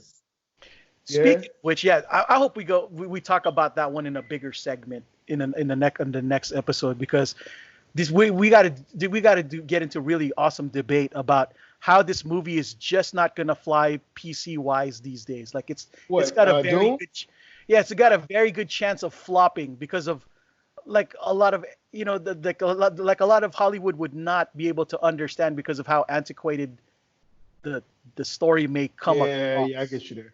But to be fair, a lot of movies are flopping right now. Yeah. A lot of movies that aren't superhero based, a lot of the movies are not doing good right now. But they're still good movies. Good movies are coming out, but that's been the argument I've been seeing, like Yeah. like in the media and shit. Superhero movies are the new Western. That's what Yeah. they are. Yeah. Like back in the day, when your parents were like, our age, like Westerns were like the shit. Like that was the thing. You know what I'm saying? Yeah. Like it was, that's if your movie wasn't a Western, like you might as well Fuck it up. Yeah. Yeah, and that's what superhero movies are nowadays. But I have real high hopes for this because Denis Villeneuve, he did Blade Runner, the new Blade Runner 2049 that just came out. You know what I'm saying? And so I enjoyed that shit. Yeah, that was dope. It was I fire. enjoyed that shit, man. Like a lot of people, I guess it didn't do well, but again, a lot of movies aren't doing well right now. But that one was really good. That one was a really good movie, man. But then it wasn't the original Blade Runner was like that too. It came out and they popped shit about it, and it became a cult classic, right? Like later. Yes. You know what I mean? And sadly, that's the same exact thing that happened to this current movie. It was a financial disappointment, but anyone who watched it were like, wow, that was actually pretty fucking dope. I feel that will also be the case for Scarlett Johansson's Ghost in the Shell. Hey, fuck y'all, that movie was good, bro. That movie was good. No, the fuck it wasn't. It looked nice though. It looked nice. That movie was motherfucking cinematography. That was that you will get no argument from me on this one. Yeah, you'll get no argument. Just consider this, bro. Consider this. Like the original Ghost in the Shell animated movie, that shit was like it was slow as hell. You know what I mean? Like so, I didn't see much difference in. I mean, obviously there was difference, but I didn't see it as the movie as being because a lot of people was like arguing about the pace was too slow, but I felt like it was in line with what the animation was. Yeah, it was. I think you got to be a fan of Ghost in the Shell to watch it, or you got to be an animation fan, period. But I don't know. I thought it was good, and then also I'm biased for Scarlett Johansson, so whatever. Right, Scar. I admit my biases. I don't care. Fuck it. It's been well documented that you're a Scarlett Joe. Do no wrong. No, but yeah, I mean, for me, it's different. And I mean, there's a lot of factors to include what you're saying. Like things are just, well, because first of all, the book, it's a hard to read book. A lot of people are like, because it's, and secondly, there's a lot of things, like I said, things that won't fly nowadays. For example, the term jihad back in the original Dune stuff, there wasn't no 9/11 that took place. Yeah, So the yeah. word jihad is a very not so popular word, but that was a There was a there was a cat that came in the store today. He was talking about some card game, I guess it was. I don't know if you guys play card games. I don't, so I'm not sure, but I don't remember what it was. But he was talking about some card game, and it was, I guess when it first came out, it was called Jihad. The game was yeah. awesome. Vampire You- the you- Jihad.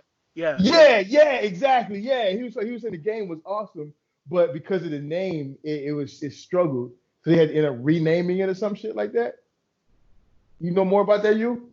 Yeah, I believe it was some World of Darkness card game and Uh, Jihad. Yeah, it was. Yeah, and because there's there were back in the day there were a bunch of different kinds of role players.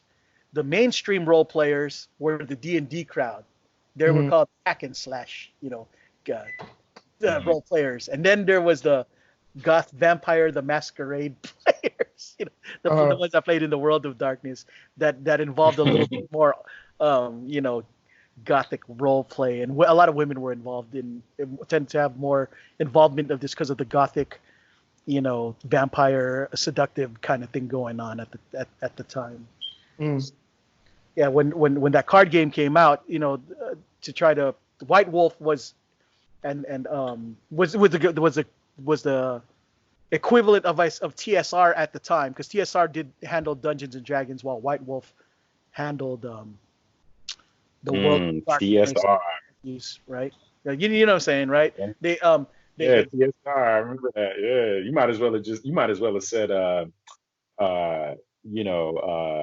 what's the name? Oh, I'm trying to think of that really old company from back in the day that we used to all know and love. But anyway, go ahead. I don't talk about like here's some old school gems. LJN, Galoo.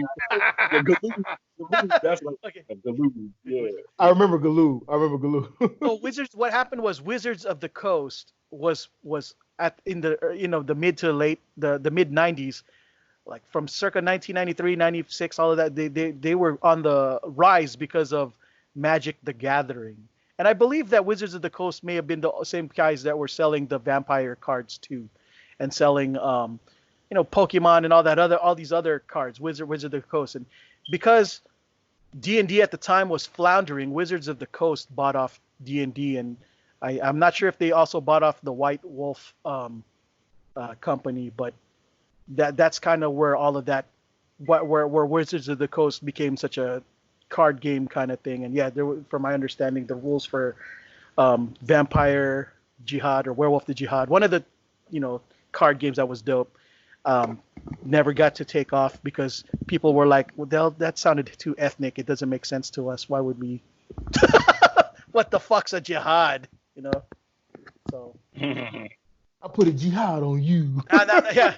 Well, either way, yeah, like I said, the Dune movies, it's controversial as fuck, but a lot of people a lot of these SJWs who are gonna cancel this shit don't realize that throughout the series that Frank Herbert was trying to teach a whole other crazy lesson in all of this, like not to put faith in your leaders, or not to put too much, you shouldn't, like cautionary tales about people who are charismatic and stuff. Yeah. Because in the original Dune movie, people were, you watched the original Dune movie, I imagine. Hell Right? yeah. Yeah, Hell Chaksa and all that other shit, right? Multiple times. Right. So yeah, Paul Atreides being the who ended up being on top of all of that, and and the SJWs, all they'll see now is that it's a white savior in a sea of desert people. Hey, you know what, man? One of the many, but one of the main drawbacks for me for the whole so one of the main drawbacks for me for the whole SJW social justice movement and all this and this woke shit and all of that shit, right? I mean, there's a lot of complaints to be made, but one of the major things is I feel like it's caused motherfuckers who are making movies with a point, it's caused them to like not to be able to make movies, and there's I feel like there's no gun to their head to put more effort into making something that's more thoughtful and not so on the nose. You know what I mean? And I don't like the term on the nose, but in this case, I'm gonna use it for lack of a better term, right? And then also it forces those people that make the arguments against, those cats that say, I don't like politics in my this, insert media platform here, right? Like, I feel because when you look back at all that old sci-fi shit, a lot of that shit, like all the old sci-fi shit, comics, all that shit, there was messages in all of that shit. I mean, like the cartoons back in the day literally had message segments after the episode. You know what I mean? So when people make this argument nowadays, like I don't want politics, or I don't want a point, or I don't want the agenda, you know what I'm saying? And everything, right? They say that in a vacuum, like as if that stuff was never the case. But I feel like they're given room to say that, or they're pushed to take that stance. One, because I feel like they're kind of hiding from what's going on. But then the other thing is that because the shit is so blatant, like the messages be so on the nose. You know what I'm saying? Like the girl power shit. It'll be so fucking abrasive. You know what I mean? In some cases, not all cases, but in some of these games, cartoons, movies, shows, whatever. And that's one of the drawbacks, I think, to that whole movement, man. One of the biggest ones for me, anyways. And here's the sad part, right? Like a lot of people are mistaking the current, Harley Quinn's movie's not doing too well in the theater right now. Yeah, and the movie's actually good, man. Yeah, well, I wouldn't know. I didn't watch it, and I'll explain to you why I didn't watch it. And it wasn't because I was protesting. I wasn't protesting. It just, for me, it didn't make sense because this was a movie called Birds of Prey. Now, shit! You're doing a nerd protest. You're doing a nerd protest. Yeah, Birds of Prey is a group of Batman female sideline characters that didn't include Harley Quinn, but somehow, it became about her. She hijacked, kind of like how Wolverine hijacked the X-Men and the Avengers and a bunch of other people. Like, they made the movie about Harley Quinn. I don't understand why they didn't just call it the Harley Quinn movie.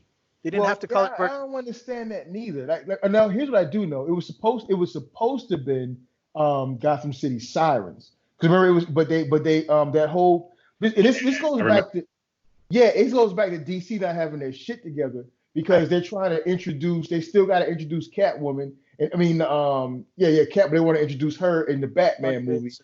Yeah. So like all that shit's fucked up. So she couldn't use the Gotham City Sirens angle. So they rearrange that shit to be the Birds of Prey shit. You know what I mean? Because they want to continue the idea of building the universe, but they don't want to build the universe, but they want to use these characters, but you can't use the characters now because they don't know what the fuck they're doing.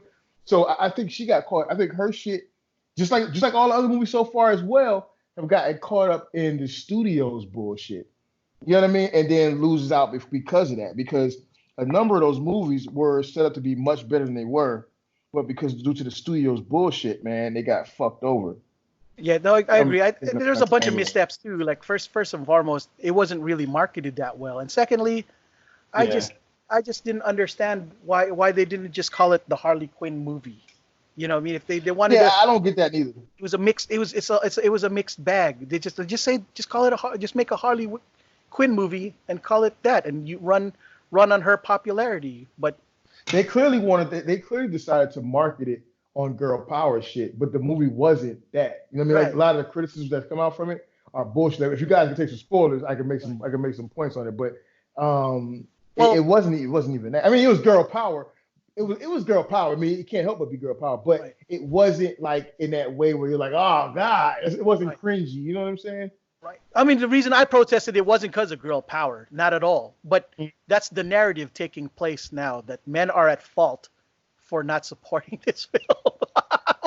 See, I'm like, I don't understand how we can win. How is it men's fault that a movie flopped?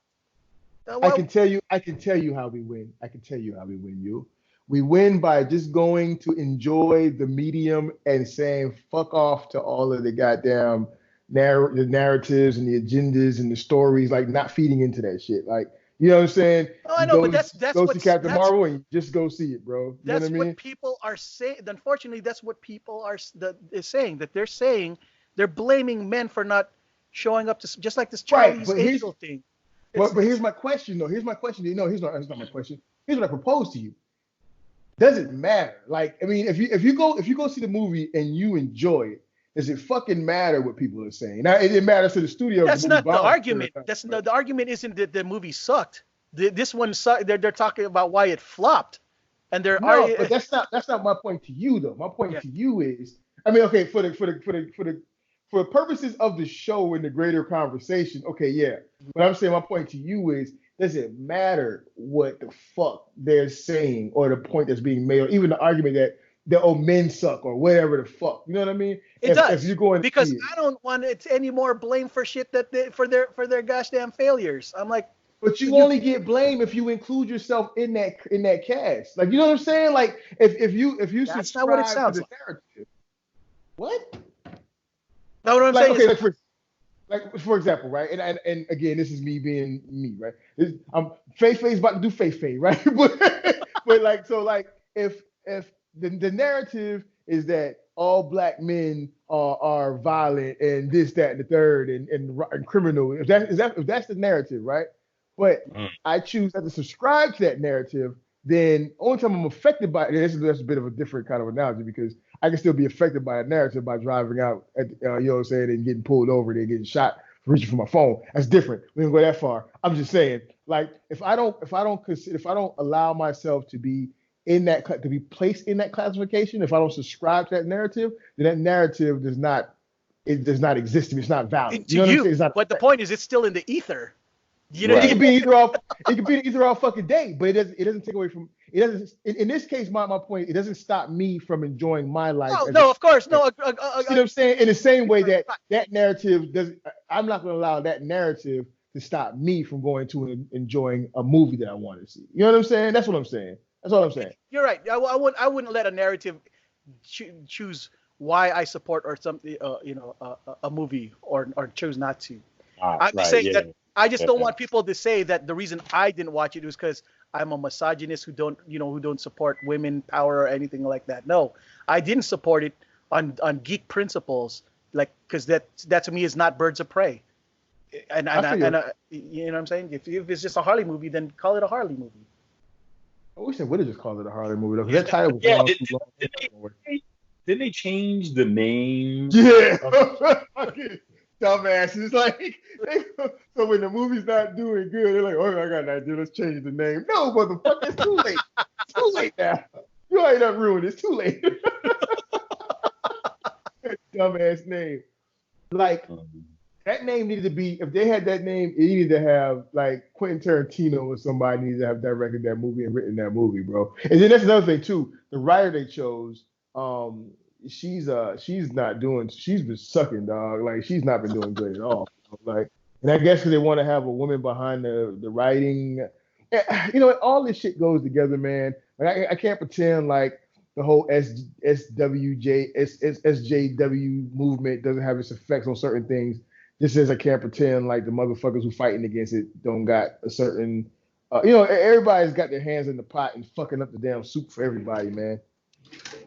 I just want to be able to go and see my movies. I don't want to hear nobody like same way motherfuckers don't want their politics in the movies, or motherfuckers want their politics in the movie. I want to be able to go see my movie without motherfuckers arguing about whether the politics should or should not be in it. I want people to realize. I wish we could get back to the time where people's opinions didn't fucking matter to anybody but them. You know what I'm saying? I wish we could get back to that time. You know what I mean? That's never gonna happen. Sadly, that shit was sailed, man.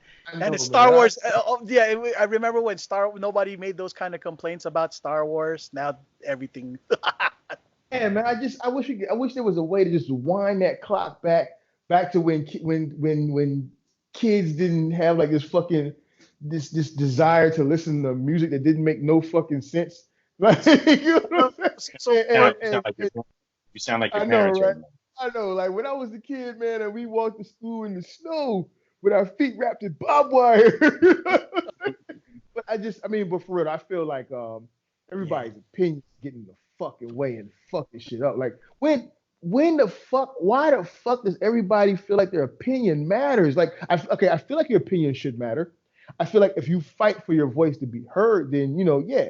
But and this is me making my opinion, right? But I'm tired of everyone's fucking opinions. I don't mean like our opinions. Our opinions, of course, matter. But I'm saying, this is the problem with people not coming up with original content. This is why where these things are coming from. I hate to say this, but that to me is I think why a lot of these discussions are taking place. Like, for example, these comic book movies. A lot of people are gonna because it's based on a whole other format. There's always going to be debates about things that are based on a book or based on a based on a book or based on the comic book, how it differs, and that's why there's going to be arguments from those standpoints. Mm-hmm. But like, I'm thinking when movies were more original, like when people came up with shit that ain't nobody really, seen before, or at least I think seen before, because I could be wrong. Like I met like the RoboCops and the Gremlins. Oh yeah, that unnecessary violence. You know what I mean, and the Predators and the Aliens. These kind of these films that took place back, and the Terminators. These. I don't know if those movies were done before, in years past, but. Because of they were original material, I don't know if necessarily think people, debated about all of these things. But when sequels come about and then canon and these other things are involved, all of a sudden there's politics and, hence why the sequels past, episode 2 of Terminator have been what? Hey, actually, I want to remember you talking about. I saw that Terminator Genesis, the last one I did. Was that Genesis, the last one? Dark Fate. Dark Fate. Dark Fate. The one with Linda Hamilton and. Yeah. I liked it though. I didn't think it was bad. Yeah, it was okay. Honestly, I would think that one is probably the third best after the second Terminator. T2 is the best one out of all of them. Oh yeah, T2 was the shit. I didn't like that one kid though. The kid who played what's his name? The one who played, the kid that the Terminator was after in that one. Mm-hmm. John Connor. Yeah, John Connor. But the only reason I don't like him is because I saw him in what's that movie? It was a B-rated ass horror movie. I think it was like Demon House or House Night of the Demons or some shit. He had then grew up. Oh my, he did not age well, bro. He did not age well at all, dude. So now, like anytime after seeing that movie, seeing him like in the Terminator joint, it's just, oh man, it's disgusting. I want to spit. And then the other one, what was the one where John Connor? When the Terminator had put them inside of the casket and was walking with him while he was shooting. Part 3. That's part 3. That's part 3. Yes, the female the Terminator. one with Kristana Loken. Yeah. So that the only reason I like that one too. I mean, I'm a fan of Terminator. Once I'm a fan, I'm a fan. It was okay. It definitely wasn't a that bad. Dude, but just okay. That fucking dude though. That dude that played John Connor in that one. He looks like it's just his look. I don't like his look. He looks real skeevy to me, like he's like a meth head or some shit. I couldn't get past that shit when I was watching the movie, bro. I was like, why is this meth head motherfucker playing John Connor? What resistance is he gonna lead? Which is why ironically, one of my more favorite ones was the one with Christian Bale playing John was Connor. Shit. That one was. That was a good one too. With Common, Yeah. I only had one issue with that entire movie. One. Common having like 2 lines out the whole movie. No, like how clean everybody looked. I was like, guys, this is supposed to. Oh yeah, he did. Oh, he's got perfect teeth and shit. I know, I'm like, because you watched the first fucking Terminator, you saw how grimy, fucking you know what I mean, Michael Biehn looked like in the post-apocalyptic future in the sewers running like, I was like, and over there everybody looking real good. I was like, no. Somebody needed. And they was doing good at that time, yo, because Christian Bale, that motherfucking bomber jacket he had on was the shit, dog. That bomber coat was the shit, dude. So they had a little money or something. I'm not sure. I also really like the robot scenes there too. Like when that giant Terminator robot thing came and those motorcycles came out of its legs. You know what I mean? I was like, wow. They had the budget for that shit. Like I never understood why they didn't make a sequel to that one. You know what I'm saying? It flopped, sadly. Yeah, that one flopped too? Are you serious? Yeah, to me it was sad because I really liked, we are all dead. We are all dead. I was sold on Christian Bale's line. Man, the Christian Bale, I was overseas when that shit came. I didn't know the Christian Bale one flopped, man. Yeah, man. God damn. It did, dude. And I think he was part of the reason why it flopped, because it wasn't because of him, but his tirade went so. With his family and shit, right? No, with his family when he was lambasting the fucking the light guy, the key grip or whoever it was. He goes, "Are you fucking up my movie?" Oh, yeah, you bro, you just you fucking, you should be a fucking professional, Yeah, he went ham. He went ham. I remember that. That dude was like, "Hey, this is my career, bro. I'm producing this shit." But at the same time, that was his argument too. He's like, "Dude, it's my job. This is my what we do." That might have been the beginning of the cancel culture right there. It might definitely. Yeah, exactly. Like Christian Bale. You just found rich, Zero. and he's picking on some poor key grip dude. You can't have that.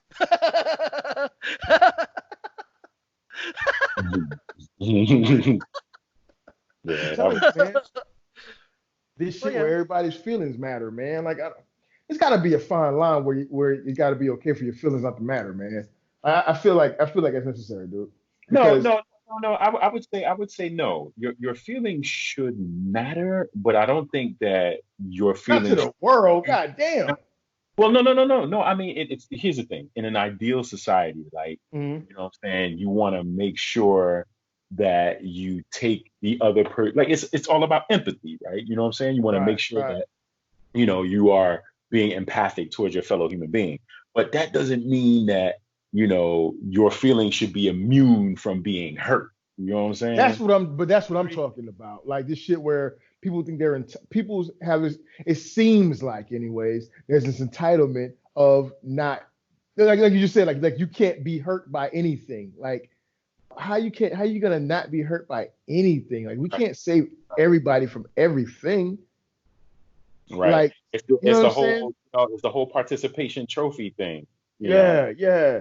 All of them kids grew up, and now that's where we are.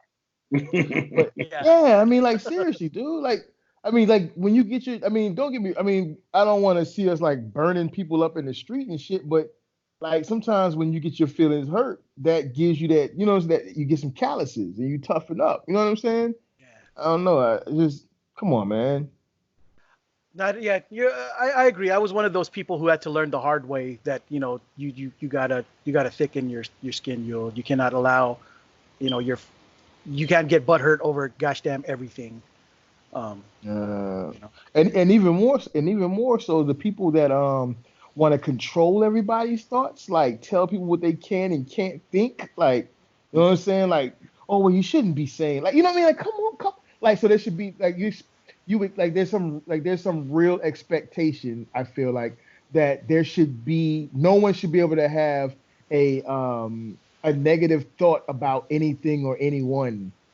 You know what I'm saying? Like that's not realistic. You know what I mean? Yeah. So your shit just got really loud, bro. I'm sorry. Does it sound loud still? You good now, bro? Okay. Good. So yeah, no, I don't.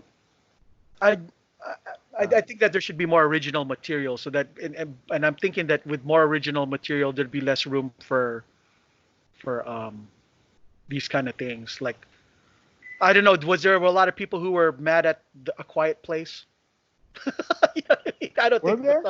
Because to me that seemed like an original, kind of film. Yeah, I don't remember any. Yeah, I thought it was good too. I don't remember any outrage about A Quiet Place, because See, this is the thing. Money talks, and sequels seem to be, the thing that brings the most money. So, you know what I'm saying? The Hollywood is just gonna keep cranking them out as long as there's a number behind the title and they do, hundreds of millions of dollars worth of, business. They're gonna keep pushing them shit. It's, Well, I'm hoping that the Harley Quinn shit pick up, or at least once it hits streaming and DVD, it picks up then. Because for what I understand, I did not know this, but from what I understand, when Into the Spider-Verse came out, it actually didn't open as strong. It wasn't until it won that, I guess it won that Oscar or whatever the fuck it won, and then it hit streaming and it got really popular after that, and that's where it blew up at. Because I didn't know that shit. I was watching something on YouTube and some report or some shit, some box office report shit, and they was saying that. And I do remember that when they released the comic book right alongside that Miles Morales Spider-Man shit, at first it wasn't selling, it was just sitting on the shelves, and along with the movie, and then the movie started popping all of a sudden, and then everybody came back for the Miles Morales shit. So I'm hoping that happened for the Harley Quinn shit, because it was actually a pretty decent movie. Like I don't understand why they did the whole fucking I don't understand why they did the whole Birds of Prey shit, but I think it was just marketed poorly. People were confused. They weren't, No, I mean like literally in the movie. I don't understand why they had like they could have cut out. Here's the realness. They should have got. I wish it would have been more violent. 'Cause I remember someone saying like when it was talking like reviewers are liars, bro. First of all, I don't think they be watching the same movie that we be getting to see or something. I think they be watching, you know what I'm saying? Because every time that they'll report some shit, that shit don't be in the movie, man. Like, but the original report was saying how violent that movie was. It wasn't fucking violent. Like, it didn't even need a rated R rating to me. It could have been like an NC-17 or some shit or something like that, or PG-13. You know what I'm saying? It was not. What? I mean, really, like it was. There was no. Like, okay, so there was a lot of shooting and shit, but it wasn't like it was like a lot of action, or it was a good bit of action, but it wasn't like Deadpool violent at all, nowhere near, not even a quarter of the Harley Quinn movie, right? Yeah, it was there was no blood and gore and shit like that. You know what I'm saying? It wasn't like Joker or anything like that. Nah, it was violent. There was violence because it's an action movie, but there was no like fucking heads exploding and shit, which is what it actually needed. I think if it had more blood and guts, violence to it, it would. What's it rated? Rated R. Yeah, unnecessarily. Yeah, that's the part that didn't make no sense. Like they just assumed that because Joker did well, there was a synergistically gonna work out that way. Were there any F-bombs in it? Oh, it was a lot of cursing. The cursing was top notch. That's probably what it was. Yeah, but I mean, huh? You are allowed at least two F-bombs. Yeah, two. Or one, maybe one. I might. You're right. It is two. I thought think. It was two. And then your movie is rated R. Once you say two F-bombs, that's it. Your movie is rated R. Okay, I see. Which is why I was surprised when I watched Chronicles of Riddick. You know, they said an F-bomb in there, and it wasn't a rated R film. And then it was explained later on in another movie that you're only allowed to say one. If they would have cranked the volume, I mean, I feel like I mean the movie was good as it was, but being that it's Harley Quinn, I wish that they fucked up, man, because I don't want to turn into a Harley Quinn review, but they needed to have Joker in it. They could have brought him back just for that. You know what I mean? I don't give a fuck if people like the Joker or not.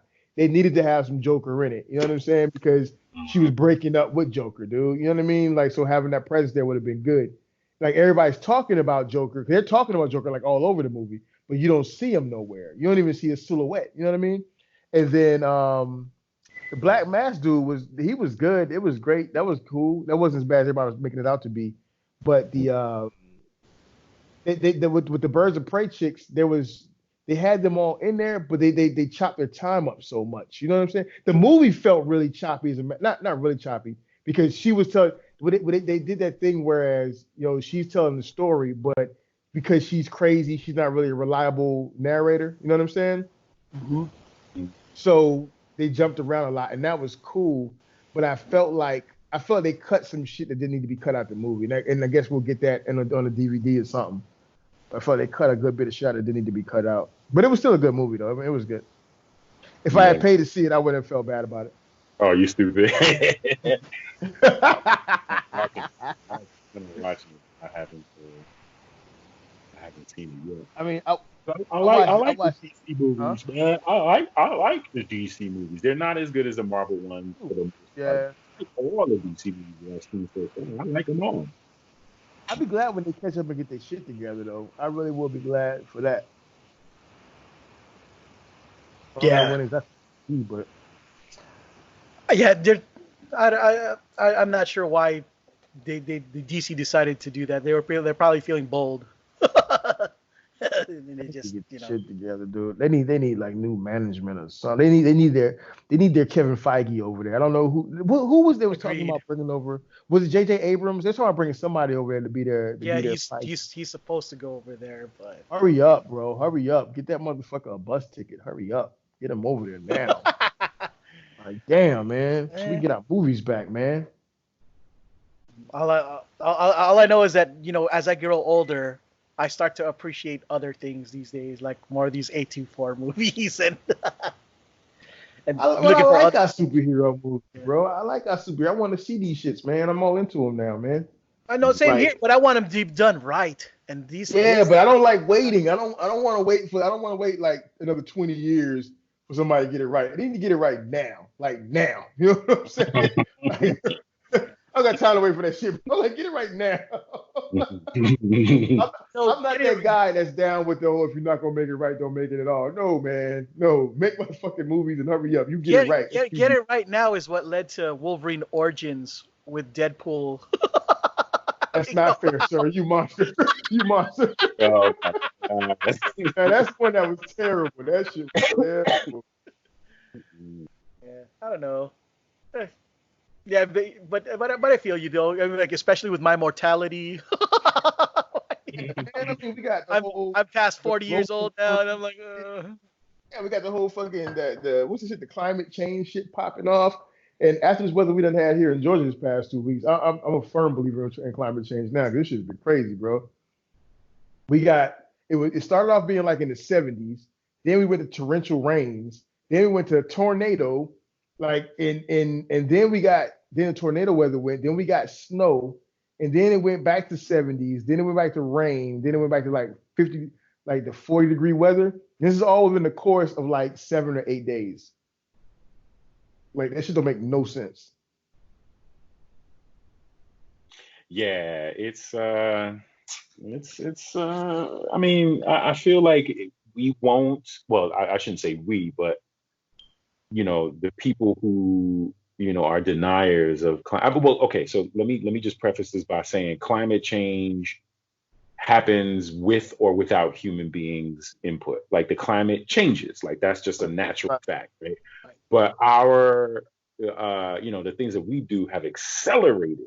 I You know agree. yeah. what I mean? So that's the thing. And I think we won't, when I say we, I mean a collective kind of like royal we, you know what I mean? I don't think we will get the point until, a fucking Roland Emmerich film happens in real life. Like, you know what I'm saying? Like that's Bro, when, I think we're in the Krypton days right Can I now. can I tell you what's kind of crazy? A sadistic and masochistic part of me kind of wants to see that happen, just so that Why? I can see it. You know what I mean? Like in real life. Like if I'm gonna go out, I'd love to see it happen the way I seen it in the fucking movies. Nah, bro. Nah, a I'm gonna go 50, ahead and huh? 100 meter tall Yeah, tsunami at 300 Yeah, miles per hour. Like, nah. yeah, that I, kind of I shit. am Some those meteor. I have a phobia. I don't like I don't want no parts of none of that shit right there, bro. Like like you talk about horror. For me, those are horror movies, like the 2012 and all of that shit. Those horror movies right there, bro. That's the scary shit. Like I don't want no part of that shit because here's what I know to be fact. Like in those movies, the motherfuckers who get the ticket on the boat and all of that shit, and the ticket on the spaceship and all that shit. You know when you watching the movie and they building the spaceships to get you off the Earth and go find a new society, or they building the camps and whatever the shit is that's gonna Interstellar. like yeah, it's gonna save society and shit, Right. right? The motherfuckers who get to be in them shits ain't us. You know what I'm No, saying? that's absolutely true. It's gonna be Yeah, so I'm like, I'm not ready for that, bro. Because I know for a fact those motherfuckers whose names don't make it in the credit of the movie.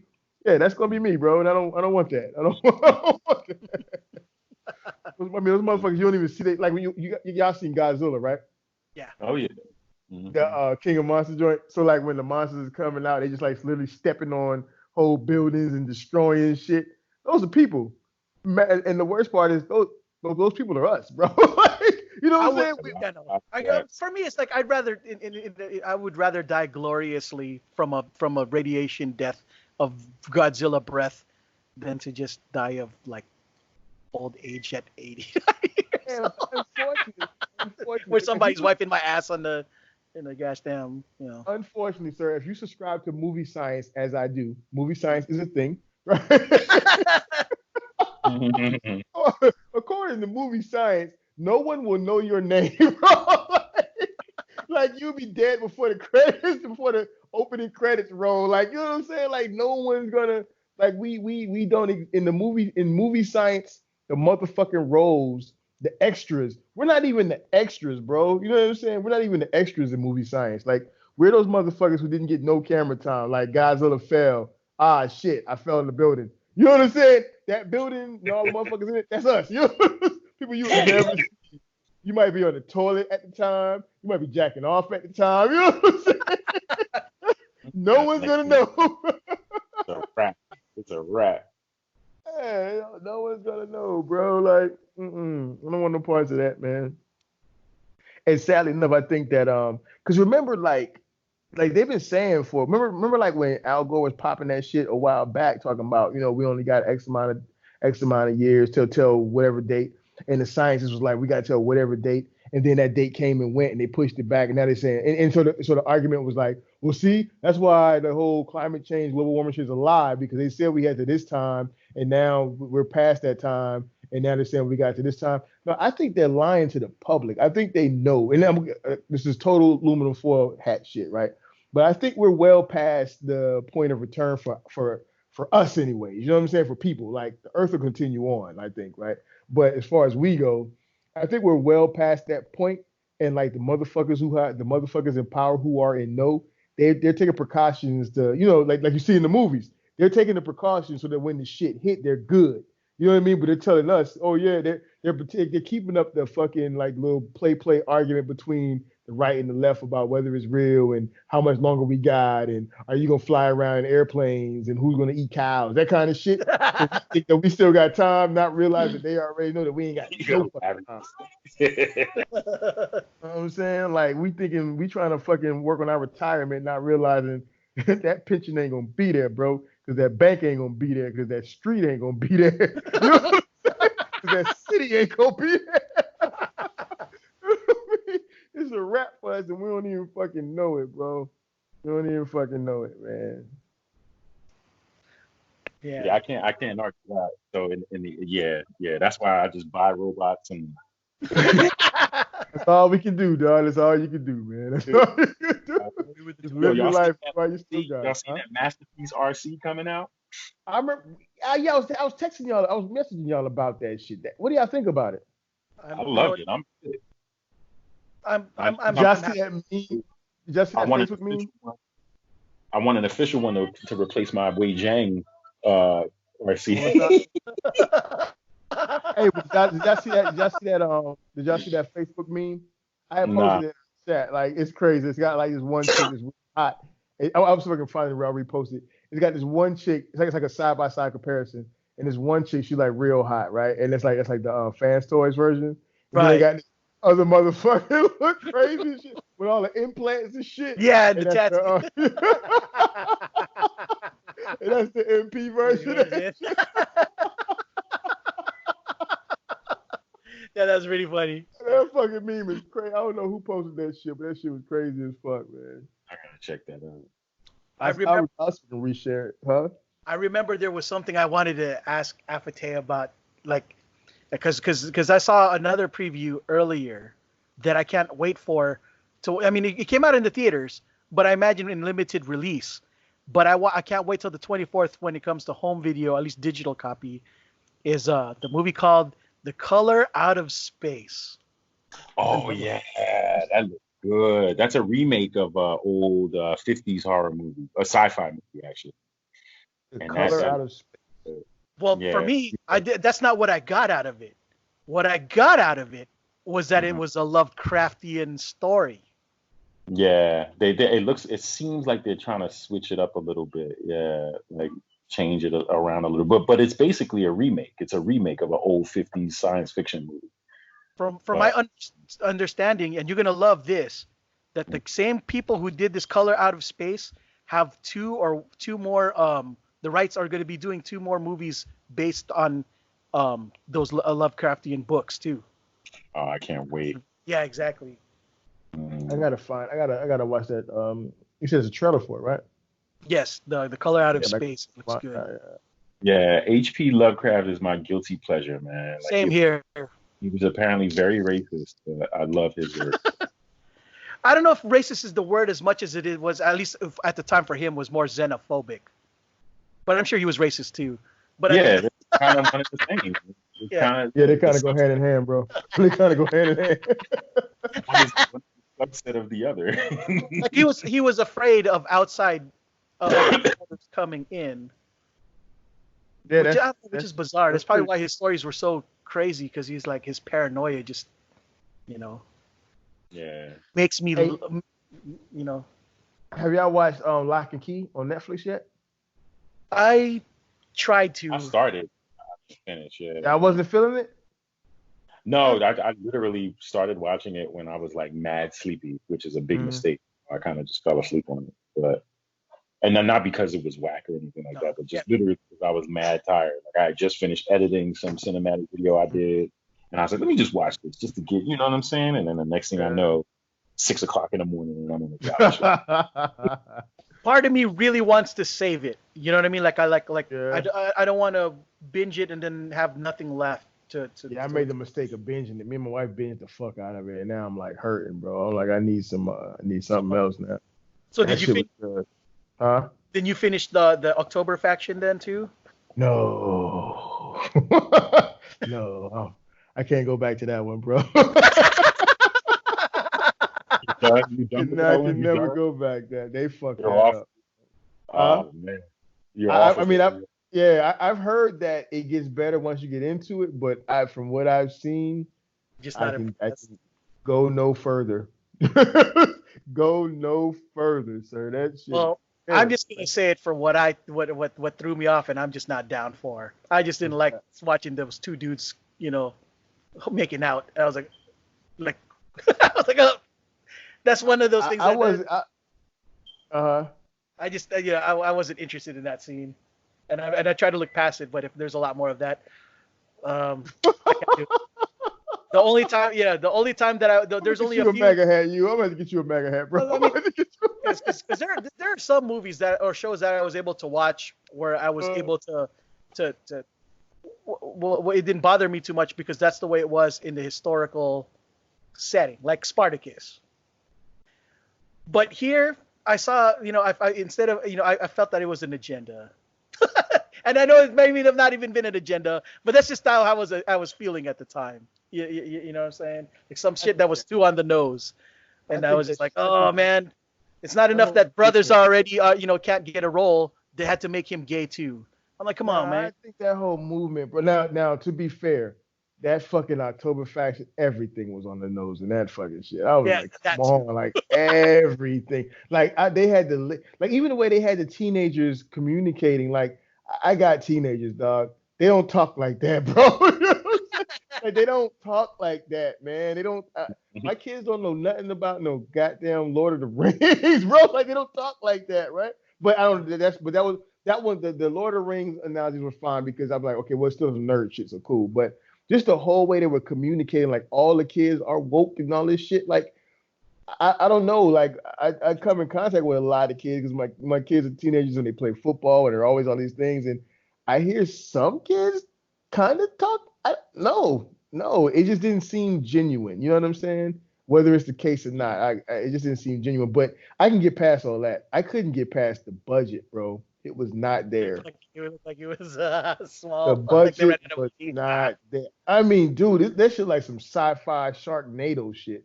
That shit, The budget was not there, dog. I was like, come on. I don't know. For me, it was more of it seemed more like a CW thing, which is like, oh man, I already watched CW stuff. I didn't want to watch. They had that CW budget. I mean, like, let's keep it 100, man. Like, Supergirl got a bigger budget than that shit. That shit was terrible, and I was like, this is Netflix. What are we doing right now? That shit. So was wait, hard. you basically telling me I ain't missing nothing? Huh? You're basically telling me I'm not missing nothing. If you care about the camera they use, the film they use, the shots they use, the angles they use, the CGI they use, the special effects. If you care about any of that shit, then yeah, nah, you ain't missing nothing, bro. Because that shit, like, I mean, I could deal with the writing, I could deal with the on the nose shit. It's just certain, like, for instance, when they was at the they were at a town fair, right? They had a town fair, and the town fair was basically one tent, and like there was not even enough kids there to fill up a basketball stadium at a high school. You know what I'm saying? A gymnasium. There was like, you see what I'm saying? Like, but that was supposed to be, we supposed to believe that's like a town fair. They were all inside of one tent, and whenever one person was talking, whenever one or two people was involved in the conversation, everybody in the fucking tent is looking at them. Like, you know what I'm saying? Like nobody told them, hey, all y'all, it's supposed to be like a large area, so you technically wouldn't be able to hear this conversation. So in this scene, go the fuck on about your business. You know what I'm saying? Everybody stops and looks at it. I was like, this shit is horrible, bro. Like, damn. That's a shame too, because like the trailer had me Matrix. I was like, oh, this looks interesting. But I guess the comic book, in my opinion, was on fire. I've been looking forward to that shit. And so my number one could kick up in value, but they fucked up. I know, yeah, exactly. I felt bad. Yeah, right. For comic book speculators. Yeah, I was like, oh no. Hey, like you were hoping that it was more Umbrella Academy than what they pushed out. Yeah, man. Yeah. Speaking of which, I need Lock and Key. I think is on point with Umbrella Academy. Umbrella Academy is like top. Like it's hard to beat Umbrella Academy, but they're not far from it. You know what I'm saying? That goddamn October faction, though. I want to spit when I think about it. That shit. Oh man. That is a shame. It's stupid. It's stupid, bro. Like, shit don't make no sense. You know, I really wanted to watch it too, but I guess I'm. I mean, I don't want to turn you off for it. You might see something I don't see. You might like it. I don't know. My wife liked it. I don't know what the fuck. That shit garbage. So yeah, and I tend to agree with most of the stuff that you guys say is dope or not. You know what I mean? So if you say it's not all that good, then I'm pretty sure I would probably agree. So if they just had a better camera, bro, just a better camera. Somebody hire Afotey right now. I mean, for real, though. Like, I don't know. It looked like, you know how them Lifetime movies look? Like they shot that. It looked like that. I was like, come on, man. Damn, that sucked. Yeah, man. I was like, come on, bro. Like Netflix throws like $1 million at everything. What they throw at that movie? That shit, like, they didn't have no, like, it looked like that whoever made that show had already shot that show and they just sold that shit to Netflix. You know what I'm saying? Netflix bought it. Yeah, there's no fucking way Netflix funded that shit. That shit was ridiculous. I don't know. You know, if there was one non-DC, but unfortunately it is DC now, or Marvel comic book movie that I would love to have been made is definitely The Authority. I would have loved to watch that up. I never got up on The Authority. Not because I didn't want to. I just never really caught up with it. Okay, so basically, The Authority. Remember, they used to be what you read Stormwatch back in the day, right? Yeah. So Stormwatch, was that book made by Wildstorm way back in the Jim Lee movies. And what happened was somewhere in the middle in the mid 90s, like 96, 97, Warren Ellis took the writing duties of Wildstorm, or I'm not sorry, of Stormwatch. Okay. And so the stories start to get really good in sci-fi and like heavy on really good sci-fi content and stuff. And what happened was when they killed off Stormwatch, what was left was a new book called The Authority, which is basically, in my opinion, like Warren Ellis's take on another kind of Justice League. Like, what if Justice League, had instead of being the way DC had them, guys who didn't kill or nothing, were people like us who were had, like, if terrorists did bad things and you had the power to wipe them out, would you wipe them out, kind of thing? You know what I mean? How would you dictate for people to behave under crisis kind of stuff? So I could relate more because for example, like my two most favorite characters in the Authority are Apollo and the Midnighter, and they just happen to be a really awesome gay couple. Okay, I know this shit. Okay, right. No, continue though. Right. Apollo is supposed to be like Superman, while Midnighter's Batman. You know what I mean? And Swift is supposed to be Hawk Girl, and you know what I'm getting at. These there's this one image. This is one image where it looks like Apollo and what's his name, Midnight are fighting, but they're really fucking. This chick at work showed it to me and shit, and I was like, and at first I didn't see. She said, "Take a look at this," because I got a couple of the issues here, but just like because I got random books and shit, right? Right. But she was like, she showed me this shit, and I was like, okay, just take a look at it. I was like, and then she pointed, so I was like, wait, what? I love that couple. Those two are my two favorites. One of my two favorite superheroes. I love Apollo and the Midnighter. Unapologetically, those guys are, because to me they were organically dope. There was no agenda at the time, or they were just Warren Ellis just happened to write about two gay characters that were dope as fuck. In the mid '90s and early 2000s, versus what people writing stuff now. I feel that that certain characters are made to be like they turned Bobby Drake gay. They turned characters that weren't gay, and I was just like, can't you guys just write really dope original characters like Apollo and the Midnighters that are gay, like organically gay? I don't know. Organically gay. like things that just like what I mean. They did like characters who weren't like Bobby Drake historically for 40 years. They decided arbitrarily. I got you. I'm just fucking with you. You just sound organically gay. Sounds funny as fuck. The get go. And dope. You know what I mean? That's the kind of shit that I like. Not no. Can we name this episode organically gay with that? No, I think we get slammed. That's it. I like that. It just sounds funny as fuck. No, organically gay.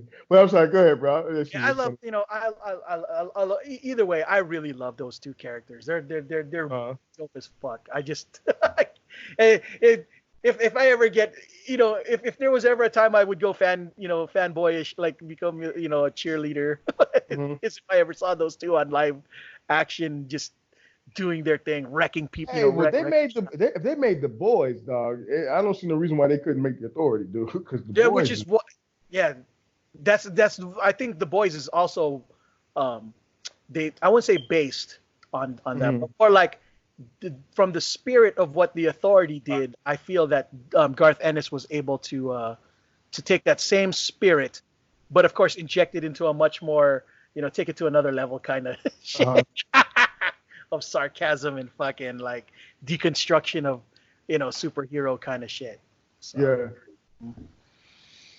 I hope you read you guys take the time to read some of the older Authority stuff, like the very beginning stuff, like the ones that Brian Hitch was doing and Warren Ellis was, and Mark Millar. He made his name on the Authority. Once Mark Millar became the next writer of the Authority, then he got into all these other projects that were really dope too. So his stories, you could tell that you wouldn't be surprised that when you read Wanted that someone like Mark Millar would have came up with something as awesome as the Wanted comic book, based on having read, the Authority and shit, Wanted was pretty dope. Yeah. I mean, have you read you read the comic book, right? Wanted? Yes. Yeah, I read some of it. It's really Yeah, I did too. After you suggested it in the previous episode, Oh, like from nice. back, yeah, I was like, you know what, let me go check this out. And yeah, it was pretty dope. Weren't you surprised that, wow, how could they not have done this for the Yeah, movie instead? yeah, And it's sad exactly. because I really enjoyed them. I'm so glad that I watched the movie before I read the comic, because Same, I don't think I same, would have enjoyed the movie. same here.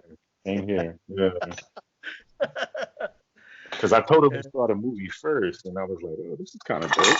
And then I'm like, "Wait a minute, this comic book is way doper." Like, I know. Hey, have you guys seen the did you guys see the teaser for the new Batman costume for the new Batman yeah, movie? What do you Patterson? think about that shit? pretty Yeah, dope. Patterson Batman. Yeah, I Yeah, that love should it. look kind of dope to me. That should look kind of dope to me, man. Looks like a real suit of armor. Like it looks like a proper, armor suit. You know what I mean? Like it just it doesn't look like just some cloth. Yeah, It looks like he's wearing like straight up armor. You know what I'm saying? Well, he At yeah, needs that least, to. shit's gonna be dope. He Huh? needs to. yeah. With all the dangerous weapons out there. Yeah, yeah, yeah. It looks good. It That has shit's like gonna be dope. it has like all kinds of like joints and seams and like it almost looks like it might even transform a little bit. You know what I'm saying? Like it's pretty dope. I fucks with it. I'm real anxious to see this movie. I still think Ben Affleck is the best Batman, but that's just me. Yeah, I think I still like the Ben Affleck Batman, bro. Like, Mhm. I mean, I love the Christian Bale Batman too, but I love that Ben Affleck Batman, bro. Yeah, I just love how like he's just so like, man, fuck this. Like, I To don't, me, you know he what was that Frank. To me, he was the Frank Miller Dark Knight Batman, I'm dude. saying? Yes, exactly. That's what I felt too when I was watching. Yeah, That's why I love Batman versus Superman so much, man. Because I was yeah, this man. Batman is just like, you know what? They took two of the things that I love the most. They took fucking the Dark Knight Returns and the Batman video games fighting style, and they put that shit together, bro. I was loving that fucking movie, man. Because if you watch that, especially that fight scene where he goes and rescues the Martha. That's straight that's straight Dark Knight video games, man. That's straight the fight style, man. Like even when he punched that dude in the head, the dude head hit the ground, his legs kind of slow. That shit was dope. They killed that. Yeah, yeah. I really don't get all that hate for Batman versus Superman. I thought it was a stellar film. Uh, I loved it. I can I tell you the absolutely. only real reason why people hated the only real reason people hated it was because they foresaw that this wasn't going to be a good cinematic universe. But on a movie on its standing alone, Standing up. it was dope. Yeah. The only reason people didn't like it is because they didn't see how they were going to possibly make a really good cinematic universe overall based on just that the way they put but that. my thing is like, how can well, they actually would have been right, but still, how could they have fucking like fans, man? They fucking suck. How do they know? They don't. We don't know. No, how to say they? We don't know. You know what I mean? But we like somebody like a video clip will drop or something, then we start like dissecting the hell out of that shit. Next thing we're like, this is good. The whole movie's gonna be bad, fucked up based off of 5 seconds of footage. You know what I'm saying? From Bro, like some bro, shit that's not I'm even. already. No, it wasn't that because Superman died. Superman fucking died in that movie. Hmm. How are they? Yeah. You know what I mean? How people were trying to figure out how are you going to get the rest of the Justice League together with a dead Superman? And this is for Well, you got. the casuals now, not for the hardcore people, because hardcore people know, oh, they can just resurrect him soon enough because they're gonna do the Superman lives story, you know. Right. Nobody ever dies for real in comics. Right. Yeah. It's Yeah. a lot of that was, I felt like they jumped the gun, and that's why a lot of people were upset because like, guys, like the comic book people were upset because they're like, we know that the casuals are not gonna, it's gonna go over their heads. Why would you do such a thing? And I don't know. Yeah. See, all of that is what I'm talking about. Like, what happens to just going to the movie theater and just seeing the movie, bro? You know what I'm saying? Expectations, man. Once those Marvel movies started to get more cohesive, people are like, come on, DC, you guys got to do something to one up these motherfuckers. And when they saw them steal off the bat, like, no, don't do it to. Yeah. Oh! I ain't Kevin Feige and them, like the way that they crafted that cinematic. I mean, like, bro, like from the very first Avengers movie all the way to Endgame, like there was just connected issue for every movie. Mm-hmm. Yeah, it was dope. Slow burn. I give them that. But they had to fucking get there because that goddamn first Incredible Hulk movie was terrible. Which I still watch it. I still like it. I still watch it because it's a comic book movie. You know what I'm saying? That first Hulk movie, boy, goddamn. Which one? The Ang Lee one or the the one, not the Norton one, but the one before Ang Norton. Lee? Yeah, the Ang Lee. Yeah, It was so funny. Shit. Fucking Daredevil. You know what I'm saying? All of that shit, man. All of that shit. Elektra is Elektra's different. Elektra was fine. Yeah, Elektra. Gardner. There you go, sir. You picking up what I'm putting down. Yeah. You're picking up what I'm putting down. Jennifer Garner. Yeah, they had Alias Peppermint in that. She's good to go. There's no problem with that movie. Cinematic experience right there, bro. Yeah, I mean, the hype was. It was. I feel bad for DC because like, it was a lot easier for things like Iron Man to succeed because that character was such a B character that nobody gave two shits about really. Yeah. Until how dope, Robert Downey did that, thing. Yeah. That's actually a good point, I'll give you a point on that because like you can't. Motherfuckers ain't gonna allow you to fuck up Batman and Superman and shit. Like that's just unheard of. You can't do that. Yeah, you can't do that. Yeah. You fuck up Thor a little bit, okay, whatever. There's no way you to fuck about Thor. Fuck up Batman and Superman, bro. That's like fucking up Jesus in the Bible or some shit. Exactly. I would argue that sounds. I would argue that motherfuckers would be more mad. You know what I'm saying? In this context,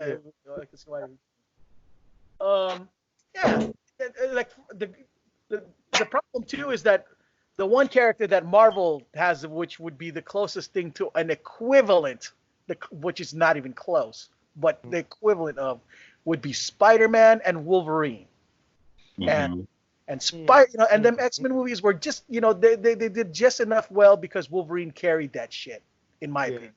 And to be fair, when they came out, that it was X-Men in the fucking movie theater, bro. Like that, you got it. I mean, I don't know. I don't want to speak for nobody else, but I know when I first saw that shit, dude, I was like, I felt that was like, for the first time, I'm proud to be an American. No, I agree, dude. Seriously, no, because it was casted for the most part. It was casted by you got Jean-Luc motherfucking Picard playing Professor X, and this looks like he's doing Wolverine pretty fucking good too. I didn't necessarily agree with Ian McKellen, and I didn't necessarily agree with any of the other cast. But when Wolverine and Professor X good enough to carry that shit. Yeah, you had fucking Sookie as Rogue. Nobody knew her as Sookie back then. That was her introductory role. Yeah, I was like, this is amazing. I was like, this is the best movie ever. I mean, at that time, had Spider-Man come out yet? The first Spider-Man? Was that after Spider-Man? Yeah, it came out after. I think that was after. Yeah, it was after. X-Men was 2001 movie. Yeah. Yeah, so that was just an all-time high right there. You got the Spider-Man. You had Blade, the first Blade, and then you got that shit, and you got Spider-Man too. Dog, that shit was awesomeness, bro. Like Blade low-key started all of this shit, in my opinion. Yeah, for real, bro. Yeah, don't get no credit. Don't get no credit. Not only was it rated R, it had a black lead, and it's exciting. It's like good as fuck, dog. And everything going against it found a way to fucking do well enough for a movie like X-Men to be considered, and it happened. You know what the other dope shit was? Huh? Hard R too, like a hard R. Yeah, yeah, like a real motherfuckers always ice skate uphill. Yeah.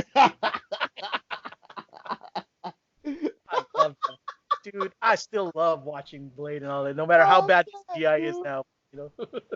Dude, I tell you what, man. Like, I think one of the many things that went along good for Blade was that there was no superhero movies out at that time, dog. Like, that was, what I'm saying, I could think of it. It was, and I remember. Spawn, but that was like, Oh yeah, nah, that shit don't count.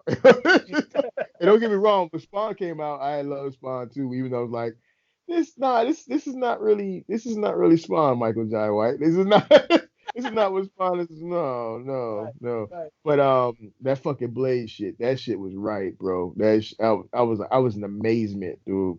Yeah, that was dope. It was dope. Yeah. Blade, yeah, and to make things even more interesting and awesome, they had Guillermo del Toro do the sequel. Yeah, the sequel was good too.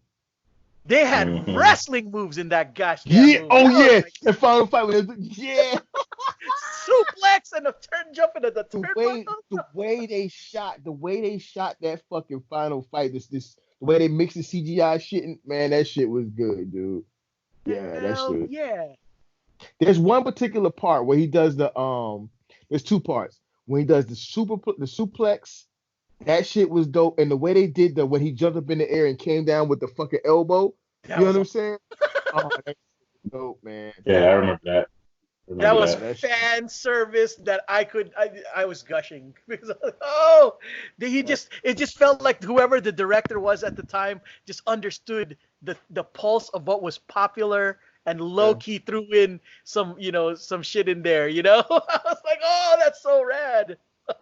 Because remember, you got to understand that was at the time when the WWE and WCW were at its peak. The Rock and Stone Cold were the the biggest things in entertainment at the time. So yeah, that was dope. Yeah, they was right on point with that shit, man. I don't know. Maybe we just too spoiled now with the superhero movies. Maybe we too spoiled, bro. Let's not. It's the new Western. It's the new Western. I don't want us to get so I don't want people to get so complacent that we fuck it up for ourselves, though. You know what I'm saying? When we start like nitpicking and shit. I mean, don't make no garbage, true enough. But when we start like taking the shit apart, that's we don't got none. You know what I'm saying? I don't want that to happen, dog. Now, this is what I'm going to say, and I'm thinking that you guys might agree with me, but Marvel's taking a very big gamble, and I'm thinking that it's gonna fucking pay off by starting this whole real thing off with Eternals this year. Oh yeah, I think it's gonna be good. See, because it's a conceptual film. You know what I mean? Like, yeah. So and to me, it's got the potential to do all sorts of awesome. It's out of the box things that people aren't necessarily used to conceptually when it comes to thinking about superhero Marvel movies.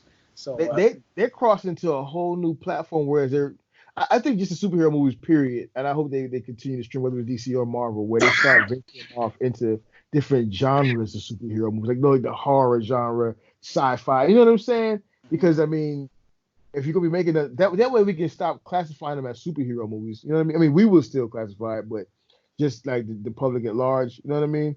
We'll look at it more like, hey, this is a sci-fi movie, this is a horror movie, this is whatever the fuck. But they got, like you said, they got all the room in the world to do whatever they want to do with the Eternals, man. I feel like Marvel is like poised to do like the next Star Wars in the sense of how important it is. You know what I'm saying? And how like groundbreaking it is with this next little thing they're finna get into. So one of the things that I'm kind of like excited about.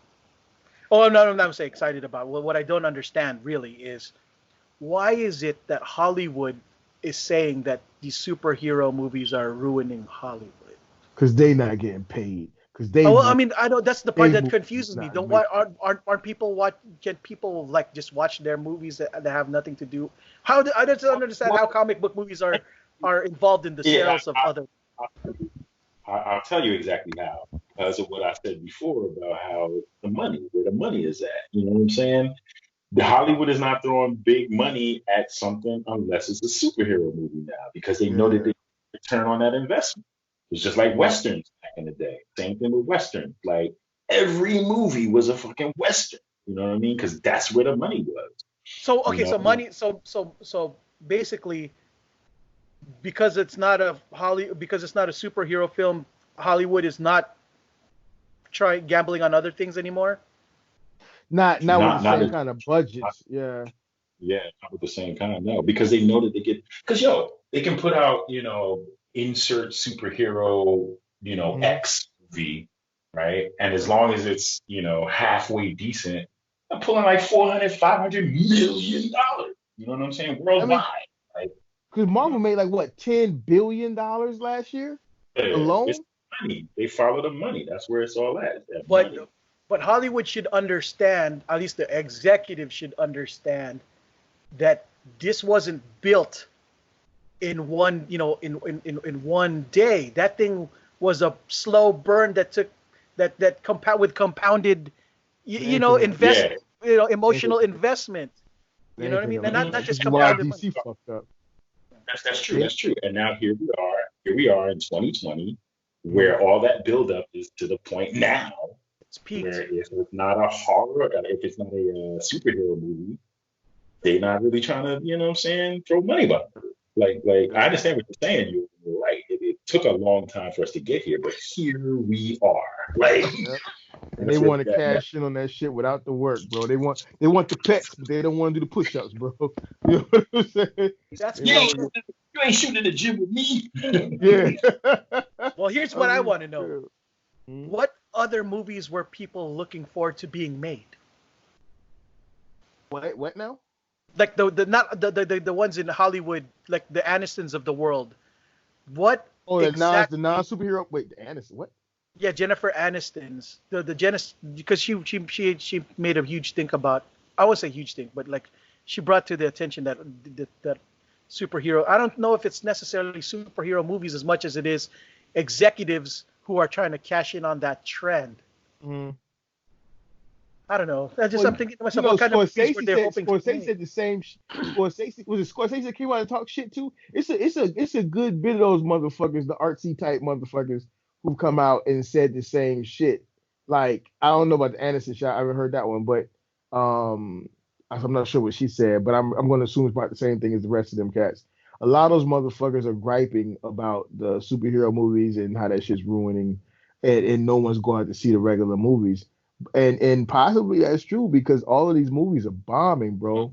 Like Well, like because even because like these movies just suck though. That's what I want. no, good movies are bombing. Suck. Yeah, Yeah, like it's just the the people gen- aren't. the gentleman opened to low box office. That movie's supposed to be good as fuck. You know what I'm saying? It's a good few movies that have come out and just haven't Yeah, gotten any play. Like motherfuckers ain't going. And I personally think it's not even about the superhero thing. I think it's about the theaters and how much they charge for you to go to them motherfuckers and eat and feed your family. That's what I think. You know what I mean? That's I true could too. that's not it. because I That's not it. mean, Not it. That's nah, because no, because that's expensive. movie prices, Huh? no, because movie prices and theater ticket prices and the popcorn and all of that stuff has been pretty steady for the past 10 years. Like it hasn't really moved for a long time. You know what I'm saying? It hasn't really increased. It's because people keep throwing their tickets. They keep buying tickets to these things. It's our fault. That's whose fault it is. It's our fault. We keep paying these people to make the same kind of movie over and over again. We speak with Wait, our dollars as far as what? Like making what? as far as the ticket sales. You put out a superhero movie, people will buy tickets to that faster than they would for something like 1917. Okay, I Right? got you. I got you. You Yeah. know what I'm saying? It's our Okay. fault. Well, It's not here's the executive's fault. It's our fault because we keep spending money Wait, but on this. I don't see that we have a fault in it that we like the superhero movies. now No. here's I'm not saying it's wrong to like them, right? I'm Uh talking huh. about people put their money into the things that they like. Like if you like to Okay. watch superhero movies all the time, Mm, then you're gonna go to the movies and buy super tickets for a superhero movie. So Hollywood yeah. says, okay, this is what people are buying tickets for. Let's keep making them. okay. So then what confuses me is, why do they feel that certain movies should be entitled to be seen? Like Wait, what? I don't like for example, some things are just hot because of timing. Like when Gladiator came out, that was just something that people ain't seen since, you know, since the closest thing would be at the time was what, Braveheart, but it wasn't That was Braveheart. a different time though. That was at a time where motherfuckers went to the movies to see regular movies. Like, you know what I'm saying? Like Af was just saying, we put our money into superhero movies now. And I don't know, Af, I'm gonna say I still think that the cost of theater prices and shit has something to do with it, because I know a lot of people, well, again, it's anecdotal, but still, I know a lot of people that say, like, if I'm gonna spend that kind of money, you know, I want the payout for it. I don't want to spend that money to go see Daenerys singing Ice Skate with, you know what I'm saying? To see a Mother Dragon singing Ice Skate with some dude talking about Christmas. You know what I'm saying? I don't know. Like 1917. I'm sure that movie is dope, but I don't know if people really good. I don't know if people are wanting to watch a war movie with all war, given that war and all that is taking place. I really wanted to go and see it, but I didn't feel like when the Marvel movies announced or even the DC movies announced, I'm like, I feel compelled to go and see it. Like 1917, I saw the trailers for. I really, me and my wife was like, wait, we got to see that. We want to see that. But then it dropped. It was like, yeah, you know what I'm saying? But if that was Avengers, we would have made our way to that fucking theater. The main draw to the 1917 movie, outside of the fact that the story was actually quite decent. Like I actually saw the movie, and it's a decent film in terms of like the story and narrative. But the draw behind that one is the technical aspect of it. Like it's literally one long unbroken scene. Like the whole thing is one long ass 2-hour shot. Like literally the whole thing. It's amazing. It's amazing the way they edited it and shot it. Like it's insane. I've never seen anything like this before in my life. And it's really, really good from that perspective. Like the way that they put it together, you cannot tell that it's, they shot it on different days and, over the course of like a few, weeks or whatever. Like it looks like they started rolling and 2 hours later they turned the camera off. Like that's what it looked like. You know what I'm saying? That's the conceit with that. That's the main draw with that. See, and that's and it got Oscar buzz. You know what I mean? Because of it.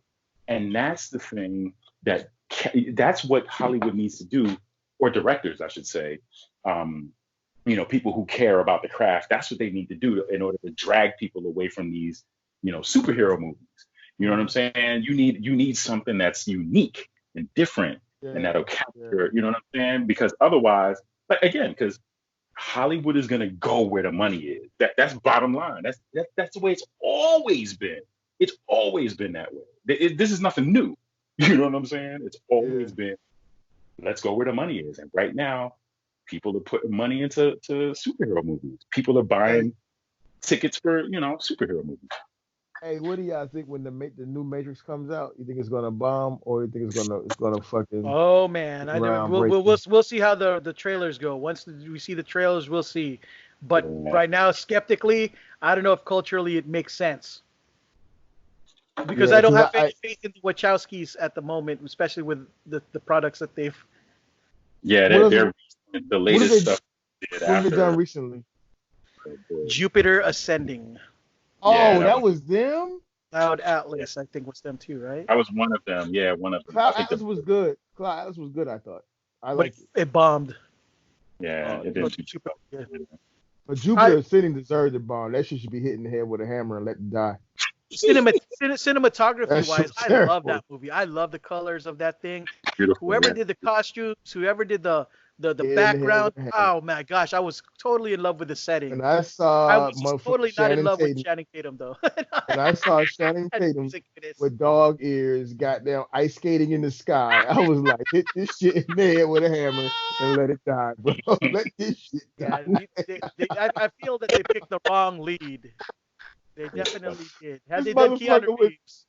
I don't give a fuck if it was I don't give a shit who the fuck it was. The motherfucker was ice skating in the sky. Let that shit die. The fuck? Yeah, that was pretty funny. That was pretty funny. Fucking dog soldier ice skating in the sky with goddamn. What's her name? With Mia? What's her name? Mia Kunis. Yeah. Who I love. I like Channing Tatum, and I like Mia Kunis. But come on, dog. Come on. He's ice skating in the sky, bro. didn't really have a problem with that at all. It was fucking ice skating in the sky. I mean, from a narrative perspective, it made It sense. makes no sense. And he's got like some kind of like hoverboard shoes or jet propulsion shoes. Why the fuck does he gotta keep kicking his feet? Like, why the fuck? There's no ground under him. There's no surface under him. Why is he skating in the sky, bro? I mean, science fiction. You just I gotta was take. just saying, gotta- bro. Like that shit gotta did not brain. follow the rules of movie science or movie physics, bro. Yeah, that's what I'm saying. You gotta leave your brain at home and enjoy the pretty colors, just like the Transformers movie. You gotta leave your brain at home. Yeah, no doubt. You know, I forgot there was one other really dope Wachowski film, V for Vendetta. Oh, I like V for Vendetta. That was a good one. They did that. That's right. Okay. Yeah, I ain't gonna lie. I'm cautiously optimistic about this new Matrix film. Only because like after that first one, it just was all downhill from there. Like they just I keep hearing that. What did y'all not like? I've heard that many a time. I think I've raised that before on episodes that we did not air. Like, why do motherfuckers not like the rest of the Matrices? Well, first of all, because they killed fucking Trinity, and secondly, it ended like, huh? Wait, what? Super convoluted. It was just like the story just got too messy, and it just didn't make sense from a narrative perspective. I mean, it made sense in the terms of like basic explanations of why character X exists and their motivation, right? But outside of that, it was just like it just was messy, man. They got too deep and shit. They got too motherfuckers. Well, it's like, yeah, it was just too much of a good. There's such a thing as too much of a good thing. Like the first Matrix got me thinking really hard about, like, it really tested my imagination because of conceptually and stuff.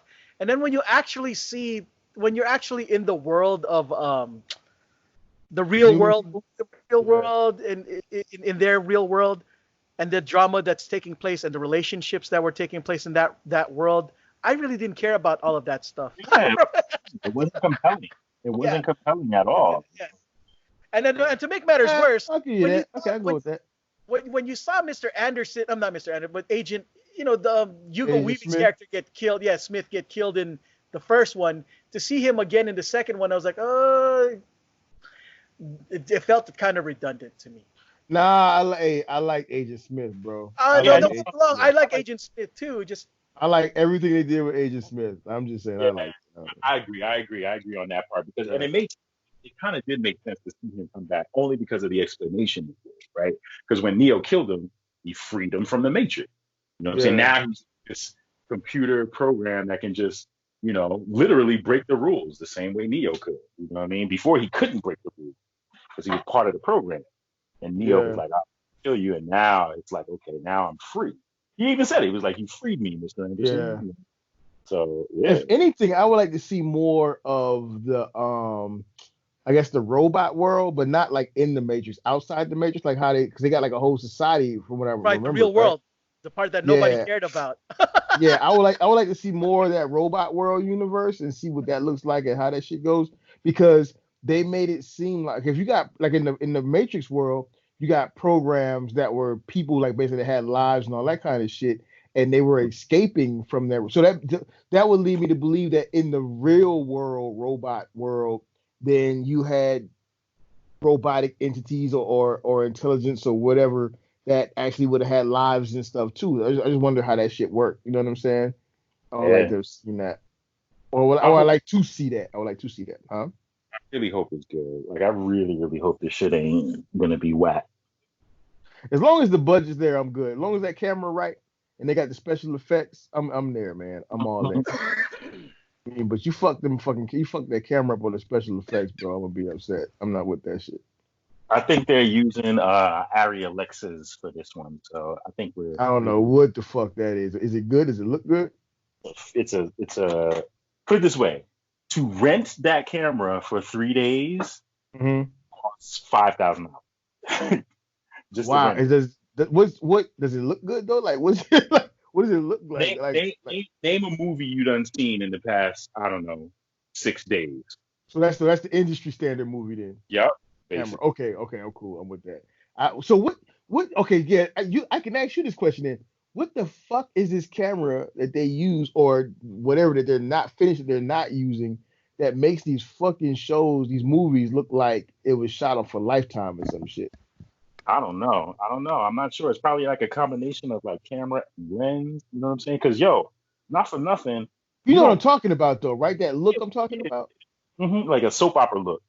Yeah, the soap opera look. That's exactly it. Yeah, it's a combination of a few things. It could be, the frame rate that they're shooting at. It could be, the type of lens that they got. You know what I mean? I don't know, but They need to like stop this shit. generally speaking, like, if this is one thing I learned, like doing the cinematography thing, right? At first I was like, oh, I need to get the best camera, yada yada. I need the best camera. Nah, you need the best glass. Like the lenses are what matters. You know what I'm saying? And depending on what type of lens they use to shoot, you could have a camera. Like I'm rocking with a GH4, Panasonic GH4. It's an old camera. It's like 6 years old, but I paired it with like some vintage Russian lenses, and the picture quality is amazing. It's incredible. You know what I mean? So it all depends on what you shoot with. So you could have technically like that Arri camera that I talked about, right? But if you ain't pairing it with like, an Angelou lens or, something like that, then, the picture is just not going to be that good. By the way, an Angelou Fuck, they lens, don't know that, dude. Why these motherfuckers are in Hollywood? Why they don't know that, dog? I they can't might stand. yeah, I don't know. They might not have had the budget for it or whatever. I doubt that, but whatever, because them lenses are like $150,000. Like it's crazy. Yeah. Yeah. I don't care what the movie is. I don't care what people say about it. If I turn a movie on and it look like that fucking soap opera shit, I turn it Yeah. off, bro. I ain't giving it a chance for no fucking credits. I don't want to hear no story. I ain't waiting for the script. That shit look like that. I'm turning it off, bro. I don't even want to hear it. They need to stop. Hit that shit in the head with a hammer too. Yeah, you already know I'm team cinematic. I'm actually waiting for this one video that I shot for one of my homeboys, his daughter, to finish rendering. It looks like Is that the one you was putting up in the chat? Was that the chat you put that up in? Or was that on the Facebook? I put it up in it was just a couple of pictures that I had posted on my timeline. I didn't put anything in the chat yet, but I mean I'll drop the link to it when it's done. Yeah. I was like, whoa, I shot this? Like, oh shit. That's what's up, man. So there's a movie that I wish that they could make, but I don't. But it's one of those films that I think would be impossible to make. What's that? So I remember forwarding in the chat the trailer to a video game called Carrion. Have you guys seen the video on that one? I don't think I've seen it. Okay, so basically, if you guys like the movie The Thing, the video game is basically the reverse Thing, where you're playing The Thing and you're killing a bunch of people. Oh, that's dope. Yeah, that premise. Yeah, where the more you kill people and try to escape from stuff, or the more different kind of, like, the more powerful and you get. And it's like a Metroidvania kind of side-scrolling, The Thing kind of reverse horror game where you're the bad guy killing as many things as possible. I was thinking to myself, what an awesome movie it would be to be told from the perspective of The Thing killing all the people and shit. all the people, and you're low-key rooting for The Thing to kill as many people as you can. I would like to see that. I mean, we got a lot of bad guy movies might work. I mean, we had a Venom, you know what I'm saying? Exactly. Suicide Squad, hell, Birds of Prey. Like, they're all bad guys. So, it may work. I hope when they make this next Suicide Squad, I hope that they actually make them be villains. Like, bad guys should act like bad guys. You know what I'm saying? Yeah. Suicide Squad. It was like, they're bad guys, but they're not really doing anything bad. Yeah. Yeah, I got to go to bed, fellas. I'm about to hop off. We've been for like 3 hours almost. Yeah. So, Nah, but it's cool though. But I just gotta wake up at like 5 in the morning. All right, shout yeah. out to the Cool Table Network. Shout out to Nerd Rage Radio, Beer and Bolters, 3040K, Plastic Fanatics. I don't even think they're doing anything. Building up to it, Fresh Communication, Enter the Realm, Breaking the Mold, all the other Enter the Realm, Realm of Collectors podcasts, Stasis Lock, Sharecast Uncut. Shout out to you, the listener, for sticking with us. Word. We love y'all. Yeah. All right. And don't forget to check out the Show Us Your Toys group on Facebook. We've been actually getting a fair bit of traction in that group lately with a couple new requests. And you can find Toy Detox on Facebook, Instagram, not on Twitter anymore, I don't think. I think I disabled the account. And also at www.toydetoxofficial.com, a fantastic looking website that Afotey has furnished for us and is continually upgrading and updating. Good night, folks. Peace.